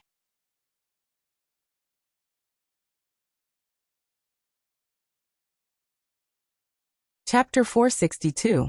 The hazy, skeleton-shaped ghost energy was a restrictive spell cast by several dozens of old oracles at the back. As soon as the ghost energy entered his body, an immense evil energy rushed straight into his heart. The cold air made Wuqi's entire body feel cold, and nearly paralyzed his entire body. Just when Wuqi could no longer withstand the invasion of the ghostly aura, and his body turned stiff and was about to fall to the ground, a strange warm current rose from all parts of his body, easily dispelling the ghostly aura. The warm current was very familiar, and it suddenly reminded Wuqi of that strange bookstore, and the old man who was obviously blind, but was reading a book while shaking his head and praising endlessly. It was the spirit tea given by the blind old man. After Wuqi drank it, the spirit tea dispelled the stagnant aura of death in his body and healed his injuries by 80 to 90%. Today, it was the spirit tea that saved Wuqi once again. However, Wuqi could clearly sense that it was the last bit of power left in his body by the spirit tea. After dispelling the ghost energy that nearly froze Wuqi, the medicinal strength of the spirit tea disappeared completely. I won't be so lucky next time. Wuqi began to reflect on the gains and losses this time. It was an undeserved disaster. Wuqi felt that his luck was really bad recently. He was planning to take a detour to avoid Feng Qinggu and her company on his way back, but he did not expect that the gale would bring Feng Qinggu and bump into him, dragging him into this muddy water again. Not to mention Feng Qinggu and the cavalrymen she led. All of them were either killed or wounded by the gale, leaving only Feng Qinggu, who could not pose any threat to Wuqi. Feng Jupen. Muttering Feng Jupen's name under his breath, Wuqi clenched his fists tightly and swore in his heart. Although he had killed the 72 generals of Minor All Heaven, and it was Feng Jupen who had suffered a great loss, Wuqi could not swallow the anger in his heart. The prefecture overseer of Pang province? Wuqi clenched his teeth. He had to take revenge for the fact that he was almost killed by them. It's just a matter of timing, Wuqi thought to himself. Feng Jupen's father, Feng Lingling, was the prefecture overseer of Zhong province, a high-ranking and powerful feudal official in Diyu dynasty. If he wanted to take revenge on Feng Jupen, he had to find the right time to kill him with a single strike, and not give him any chance to turn the tables. Or else he would be killed. But Wuqi also thought that perhaps when he was plotting against Feng Jupen, he could also teach Yu Miao a lesson. Yu Miao of Zhong province's left minister, Yu Miao. Wuqi could still remember the palm of Yu Miao. Of Yu of Wuqi was the palm of a palm. But the Yu body of overseer of Yu of left Yu. Of Wu Wu of Qi spirit immortal Yu. Wuqi Wu of Qi of spirit of Qi, of stage Wu, Wu of. The left hand, Wu Wu at Ni. One of however, this blood escape art was too damaging to Wuqi's blood. After flying for 12 hours in a single breath, Wuqi was now hundreds of thousands of miles away from where he fought just now. Suddenly, he coughed out a mouthful of blood that looked like clear water and slowly stopped. Quickly, Wuqi took out a dozen blood crystals and stuffed them into his mouth. After swallowing the blood crystals and slowly digesting them, Wuqi formed hand seals and quickly absorbed the blood essence and yuan qi to recover his lost energy. Fortunately, he had so many blood crystals transformed from Heaven Immortal's blood essence with him. If it was an ordinary person, after losing more than 70% of their blood essence, it would take them a long time to slowly recover. Dense blood essence and yuan qi gradually spread out. Drops of fresh blood were produced from his bone marrow. His abundant strength was slowly recovering. Wuxia took in deep breaths, exhaling. His breath was filled with a dense blood-red color. He stood in a remote valley. Every time he inhaled and exhaled, the air within a radius of a mile would fluctuate and spin, forming a small whirlwind. Just when Wuxia's blood essence was about to recover to its peak state, and he was about to stop his surging blood energy, a Buddhist chant was heard. A pure gold Buddhist staff, as thick as a large bowl, struck straight at Wuxia's back with a muffled roar of a lion. Wuxia's body trembled, and several defensive spirit artifacts that he had been nurturing inside his body were activated one after another. Along with various colored flames, they rushed out of his body to protect him. These spirit artifacts were given to him by Patriarch Yuan Hua and the other seniors of the sect when he left Green Cliff Planet, and each of them was a rare and exquisite artifact. But it was clear that the staff was a Buddhist treasure with a quality comparable to an immortal item. A few spirit items were seen rushing and glowing, protecting him. Suddenly, a stream of yellow airflow burst out of the staff, which transformed into a huge dragon head and thrust out from it. The glowing flames of the few spirit artifacts dimmed abruptly, while their item spirits wailed and wailed. A large sheet of bright light exploded, and the staff pierced through all the spirit artifacts and smashed straight into Wuxia's back. The Earth Element Dragon Scale Shield had just been attacked by 59 generals of Mineral Heaven, and its energy had been greatly depleted, while its item spirit had fallen into a coma. When the staff was less than half an inch away from Wuxia's back, the Earth Element Dragon Scale Shield sensed Wuxia's state of mind suddenly fluctuating violently. Only then did it let out a dragon roar, unleashing a clump of yellow earth energy that wrapped around Wuxia. The yellow earth energy wrapped around the staff, slowing its forward momentum and neutralizing 60% of its strength. However, the remaining 40% of its strength still smashed into Wuxia's back. Like a heavy bombardment from a cannon, it caused Wuxia's back to cave in by 3 inches. Wuxia was quietly exercising a cultivation technique to absorb the energy essence from the blood crystals, and his blood and energy were surging ceaselessly in his body. Suddenly, he felt a warm sensation in his chest, and his heart nearly burst out from his chest. He opened his mouth and coughed out a large amount of blood, while Wuxia was knocked flying several hundred feet away like a kite. Wuxia spun awkwardly in the air, twisting and turning his body, and finally managed to stabilize his body. Wuxia staggered a few steps back, then turned to look at the man who sneakily attacked him from behind. He was a monk, standing over 13 feet tall, with a muscular body that looked like it was forged from steel, and his skin took on a strange bronze hue, glinting faintly with a metallic luster. Behind the monk's head was a Buddhist halo with a diameter of 3 feet, and between his brows was a mark of a white crescent moon. He had a dignified appearance, and when he moved, he looked like a lion or a tiger. His upper body was bared, and his lower body was wrapped with a python skin. He looked like an eminent monk who could subdue dragons and tigers, a great benefactor who had committed murder and arson. When he saw Wuxia turning around, the monk held the staff in his left hand and slammed it hard on the ground, then placed his right hand before his chest and greeted Wuxia. Buddha is merciful, merciful, merciful. Fellow Taoist, you have a tough bone. Since I failed to kill you with this staff, I will have to spend more effort today. Wuxia clenched his teeth and did not answer. Instead, he touched the spot where he was hit by the monk's staff with a backhand. A few vertebrae on the back of his spine were dislocated, and his spinal cord was pressed down, causing his entire body to feel numb. Clenching his teeth, Wuxia reached out his fingers and grabbed onto the few deformed vertebrae, pulling them out forcefully. With a loud crack, the vertebrae were aligned again. Wuxia took a deep breath, and the innate wood element energy that contained an endless life force began to flow rapidly in the injured spot. The injury healed quickly, and the pain gradually faded away. When the injury was almost healed, Wuxia clenched his teeth and stared at the monk as he said angrily, "Monk, there is no enmity between us. Why did you kill me secretly?" The monk chuckled and chanted the name of Buddha, then said with a deep voice, "I'm Arhat Bao Exine. Fellow Taoist, do you find my name familiar? I'm the eldest disciple of the 3 Lotus Throne's 6-armed demon subduing great Bodhisattva. a disciple of the Great Solar Wheel, glorious Buddha of the Great Solar Heavenly Mirror.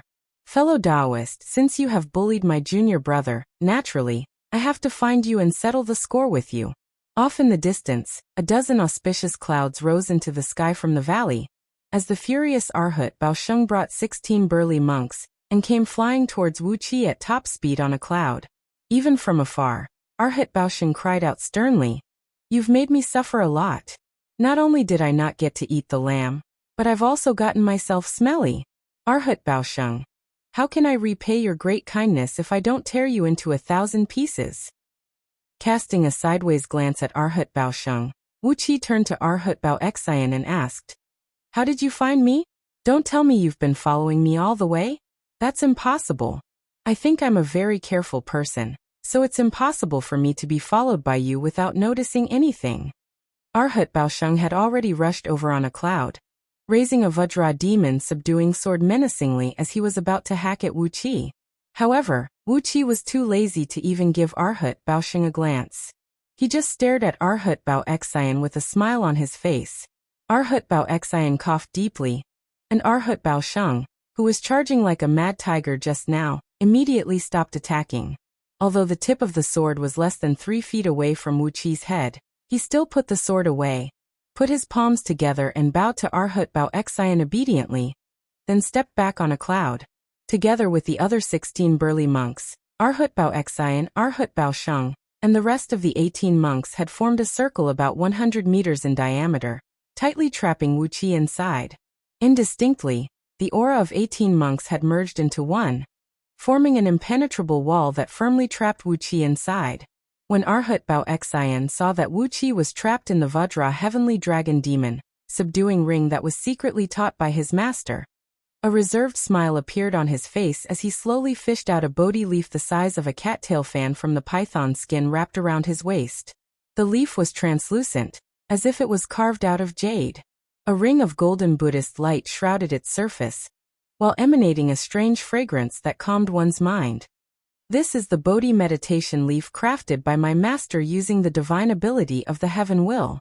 If you have any request, I can write something on this leaf with my own blood essence, and the other Bodhi meditation leaf in my master's hand will display it. Similarly, if my master writes something on the other Bodhi meditation leaf in his hand, I will receive the message immediately." Arhat Baoxian said complacently, "My master is a 3-lotus-throned 6-armed demon subduing great bodhisattva, an expert in subduing demons and devils. With just a glance from the infinite Buddha eyes he cultivates, he can see everything in the universe." Wuxia nodded and said, "I see. Which bodhisattva has discovered my trace?" Arhat Baoxian nodded and said, "We've been waiting here for you since 14 hours ago." Wuxia sucked in a cold breath. 14 hours ago, Wuxia was fighting desperately with the generals of Minor All Heaven, and he did not know where he would run to, but that bodhisattva had already predicted that he would come here. Wuxia smiled wryly. He knew very well that it was because the bodhisattva's cultivation base and magic power were much higher than his, and that was why he was able to find traces of him in the vast heavenly mystery, and thus predict his future. Unless Wuxia could form the innate chaotic Dharma body found in the scroll of stealing, and completely separate his aura from the heavenly mystery, those almighty experts would be able to clearly grasp his every move. All he needed was the innate yang energy. All he needed was that thread of innate yang energy. Wuxia took a deep breath, cupped his fist and bowed to Arhat Baoxian as he said, "Monk, what are you trying to do by stopping me?" Arhat Baoxian laughed in a deep voice, then nodded and said, "Fellow Taoist, there is a fate between you and the Buddhist League. Please become my master's disciple." Wuxia was taken aback. Why was there a fate between him and the Buddhist League? However, Arhat Baosheng was very straightforward. He cried out sternly, "Cut the crap. Hand over all the treasures you robbed from Qingsu Immortal Pass, then obediently join the Buddhist League, and become a coolie boy. If you do that, we'll spare your life today. Otherwise, you won't be able to die even if you want to." Wuxia said angrily, "So what if you want to rob me? Do you think there is a fate between me and the Buddhist League?" Roaring furiously, Wuxia opened his mouth and spat out the sword of Greedy Wolf. A dark beam shot straight towards Arhut Baosheng.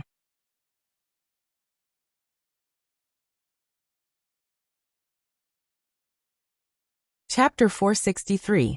The heavenly dragon transformed from the staff grabbed onto Wu Qi's head, while dozens of golden scales flew up to meet it.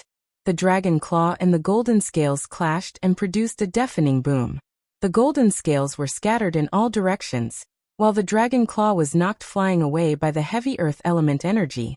Immediately after that, a series of rapid strikes rang out. Wu Qi's body trembled as Arhut Baoxian's lotus energy exploded on his back, sending thousands of golden scales flying in all directions. The weapons of the other 16 monks, Chi-Chi, landed on Wu Qi's body and knocked him flying away. "You bunch of damn bald donkeys." Gritting his teeth, Wu Qi was about to draw out the innate energy essence in his innate nascent soul to fight these monks with all his might. Suddenly, a sonorous bird cry was heard coming from above. Immediately after that, a shadow blocked out the sunlight, while a strong gust of wind blew down soundlessly from above. The force of the gust was very strong, so strong that it was hard for anyone to accept it. The 18 arhats who surrounded Wu Qi let out a strange cry as they were rolled up by the dark green gust and slammed heavily onto the mountaintop a few miles away. The other 16 monks cried out the name of Buddha at the same time, raising their Vajra scepters, Vajra rings, Vajra swords, and Bodhi staffs. 16 Buddhist weapons were raised up at the same time, smashing down towards Wu Qi's head with Chi-Chi. These monks had the cultivation base of heaven immortals, and each of them was a golden arhut. With the combination of the indestructible body of the Buddhist League and the divine ability of Vajra, these monks could shatter a mountain to pieces with just a casual strike. Aha! Arhut Baoxian and Arhut Baosheng sat down cross-legged on the ground at the same time, forming a circle around Wu Qi. 3 white lotuses floated out from the top of their heads, and between the lotuses were 1, 2, or 3 relics. Dazzling rays of light were emitted from the relics and the lotuses, transforming into a dense Buddhist light that connected the 18 monks into one. The gale gave a sonorous cry, then swung its 3 long tails and slapped down towards Arhut Baosheng, who had just risen to his feet. Arhut Baosheng let out a miserable howl, as his body was pulled up into the air by the whirlwind, slamming forcefully into another lofty mountain. An ear-splitting sound of bones cracking was heard as Arhut Baosheng's head smashed onto a solid mountain rock, shattering it and turning it into a meat paste. More than a dozen adult grand gales clustered around the baby gale. Strong gusts of wind swirled around them as they flapped their wings. In the blink of an eye, they pierced through the layers of clouds and soared into the sky. With a casual wave of his hand, he called back the sword of greedy wolf. Then Flaming Magpie flew up into the sky amidst a towering flame. A looming crimson bird spread its wings and enveloped Wu Qi. Countless golden scales wheeled quickly around Wu Qi's body, producing ear-splitting whistling noises. Wu Qi retracted the Inferno demonic nascent soul's dense demonic aura, and injected all the quintessential essence in his body into the fake nascent soul that cultivated the inaction Tao scripture of returning essence. Clouds gushed out from Wu Qi's body, and clear air rose up, making him look like a celestial being. The monks let out strange cries as they slammed into the mountain. The force of the wind was extremely strong, and the force contained in the gale could bring despair to anyone. Among the 18 monks, apart from Arhut Baoxian, who managed to knock a hole in the lofty mountain with his formidable cultivation base, and sprung out from the other side with a gloomy face, all the other 17 monks, including Arhut Baosheng, had their bones broken and tendons torn. 13 to 14 monks had their relics smashed on the spot and died miserably. Furthermore, there were many people who were waiting to be killed by the gale in the vicinity. Needless to say, Wu Qi knew that this rookie gale, who had just reached adulthood, had attracted the seniors of his clan and attacked the army of Feng province led by Feng Jupin. Wu Qi breathed out a sigh of relief. Swaying, he put away the flaming magpie sword and was about to sit down and take a rest. But suddenly, the baby gale stretched out its claws and grabbed Wu Qi up. Then it flapped its wings and soared up into the sky. The scripture of inaction emphasized the cultivation of one's nature and body, and the energy cultivated by it was pure, flexible, mighty, and boundless. Using the scripture of inaction as the foundation, Wuxia circulated the sword technique of heaven-breaking sword sex 5 elements sword technique, focusing on the third fire sword technique. Streams of sword energy kept bursting out from Wuxia's body with a scorching heat. Gradually, the crimson bird hovering above his head transformed into a crimson sword beam that shot straight up into the sky. The ghastly sword beam emitted a dazzling light, making it look like a real sharp sword was hovering above Wuxia's head. What troubled Wuxia even more was the tremendous pressure brought to him by the Buddhist light. 18 monks were sitting cross-legged and their lips were not moving, but all of them were forcibly instilling Buddhist scriptures into Wuxia's nascent divinity with the cultivation technique of the Buddhist League's heart connection. Around Wuxia's ears, the 18 monks were chanting the Sanskrit scriptures, making Wuxia feel dizzy and seeing stars flashing before his eyes, giving Wuxia a headache. Arhat Bao Xian laughed mockingly and said, "You are indeed a bold dog. Aren't you just courting death by using the Evil League's magic in front of us, a Buddhist cultivator?" All the monks present roared with laughter. One after another, they began to chant the name of Buddha, while beams of various colors burst out from their palms, sweeping down towards Wuxia in an overwhelming manner. The towering sword projection transformed from the flaming magpie trembled violently, producing sonorous and rumbling noises. Wuxia had injected all his energy into the flaming magpie, but facing the Buddhist light unleashed by the 18 arhats, how could Wuxia break through the golden light that surrounded him? A shrill cry rang out from Arhat Baosheng's relic. Just as the relic was about to turn into a blinding beam and flee, a gale that came swooping down from the sky reached out its claw and crushed the relic into powder. The earth element dragon scale shield let out a miserable wail as it suffered a series of heavy blows. Vaguely, it seemed like it could not withstand the forces coming from the outside, and was groaning as if it could not bear the burden. It looked like it was about to be shattered by the joint attack of the monks. Feeling helpless, Wuxia exercised the mystic mist transformation technique from the Inferno Hellfiend scripture again, transforming his body into a dense dark mist that drifted away in all directions, trying to evade the attacks from the monks. When he thought of the scene of Fengjuyan being besieged by a dozen adult Gale, Wuxia could not help but roar with laughter. He turned to the Gale and said, "Are you here to help me? Ha! Do you still remember that it was me who saved you just now?" Wuxia felt his entire body tensed up, and his muscles were twitching painfully. He felt as if several dozens of steel ropes were coiling around his internal organs, constricting them violently and making it difficult for him to breathe. Wuxia reckoned that if this continued, he would have all his energy depleted in less than the time to finish a pot of tea. At that point of time, he would no longer have the strength to fight back, and could only surrender and let these monks do whatever they wanted. Arhat Bao Xian let out a furious roar. Suddenly, a bright beam shot out from his waist, and in just a blink of an eye, he vanished without a trace. While the few surviving arhats were about to flee, an adult Gale suddenly flapped its wings, shooting out invisible wind blades that shredded their fleshly bodies together with their relic.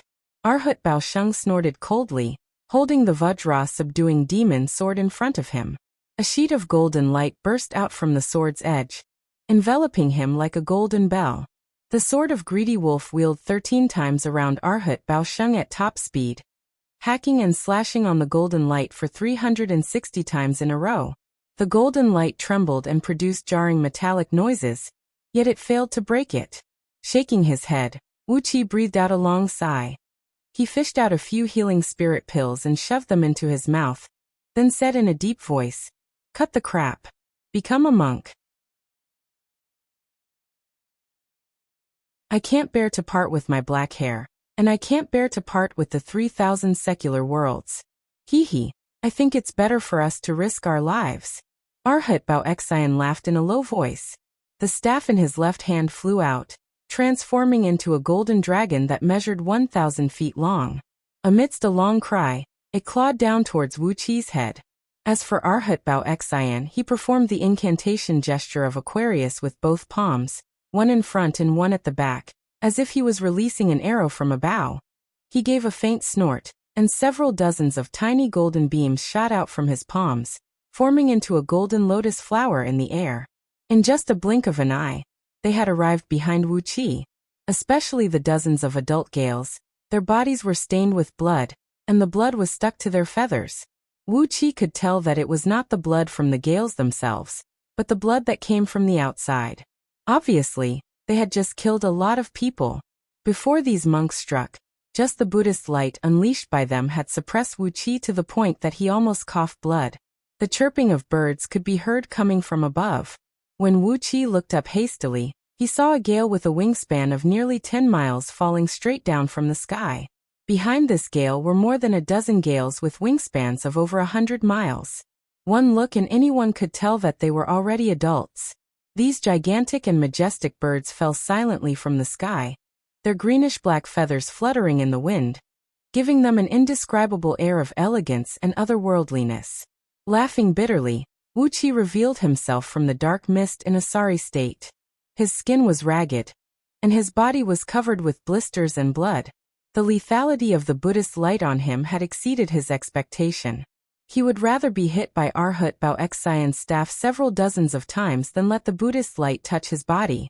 With a strong taste of blood in his mouth, Wuxia looked at Arhat Bao Xian, who was glaring fiercely at him. He could not help but shake his head and say, "Are you forcing me to fight with my life?" Amidst the Buddhist light, there were vaguely countless heavenly warriors clad in heavy armors hovering in midair. They stood shoulder to shoulder, forming an impenetrable wall that wrapped tightly around Wuxia. An enormous pressure came pressing down from all directions, contending with the razor-sharp energy unleashed by the sword energy above Wuqi's head. Gradually, the sword energy was forced inwards, and Wuxia could no longer unleash his sword energy, and could only hide it within the sword beams. Arhat Bao Xian laughed evilly, then put his palms together and bowed to Wuxia. "Fellow Taoist, you still have one more chance. Offer me all your treasures, then join my master and become an acolyte. With that, you won't have to suffer any physical pain today." Arhat Bao Xian smiled faintly, shook his head and said, "Fellow Taoist, are you going to fight with your life? What a pity that the cultivation technique of Buddhism focuses on defense the most. Hinayana Indestructible Buddhist Light, Hinayana Buddhist Light of Deliverance, Hinayana Buddhist Light of Tranquility and Evil Subduing." 18 mystic Buddhist lights sprinkled down from Chi-Chi, hitting the dark mist that Wuxia had transformed into. Wuxia felt a sharp pain all over his body, while the dark mist melted quickly like snow being poured into boiling water. In just a blink of an eye, it had shrunk to about half of its original size. The cultivation technique of Buddhism was specialized in restraining fiend techniques. By exercising the Inferno Hell Fiend scripture in front of these monks, Wuxia had unknowingly increased the lethality of these monks by at least 3 to 5 times.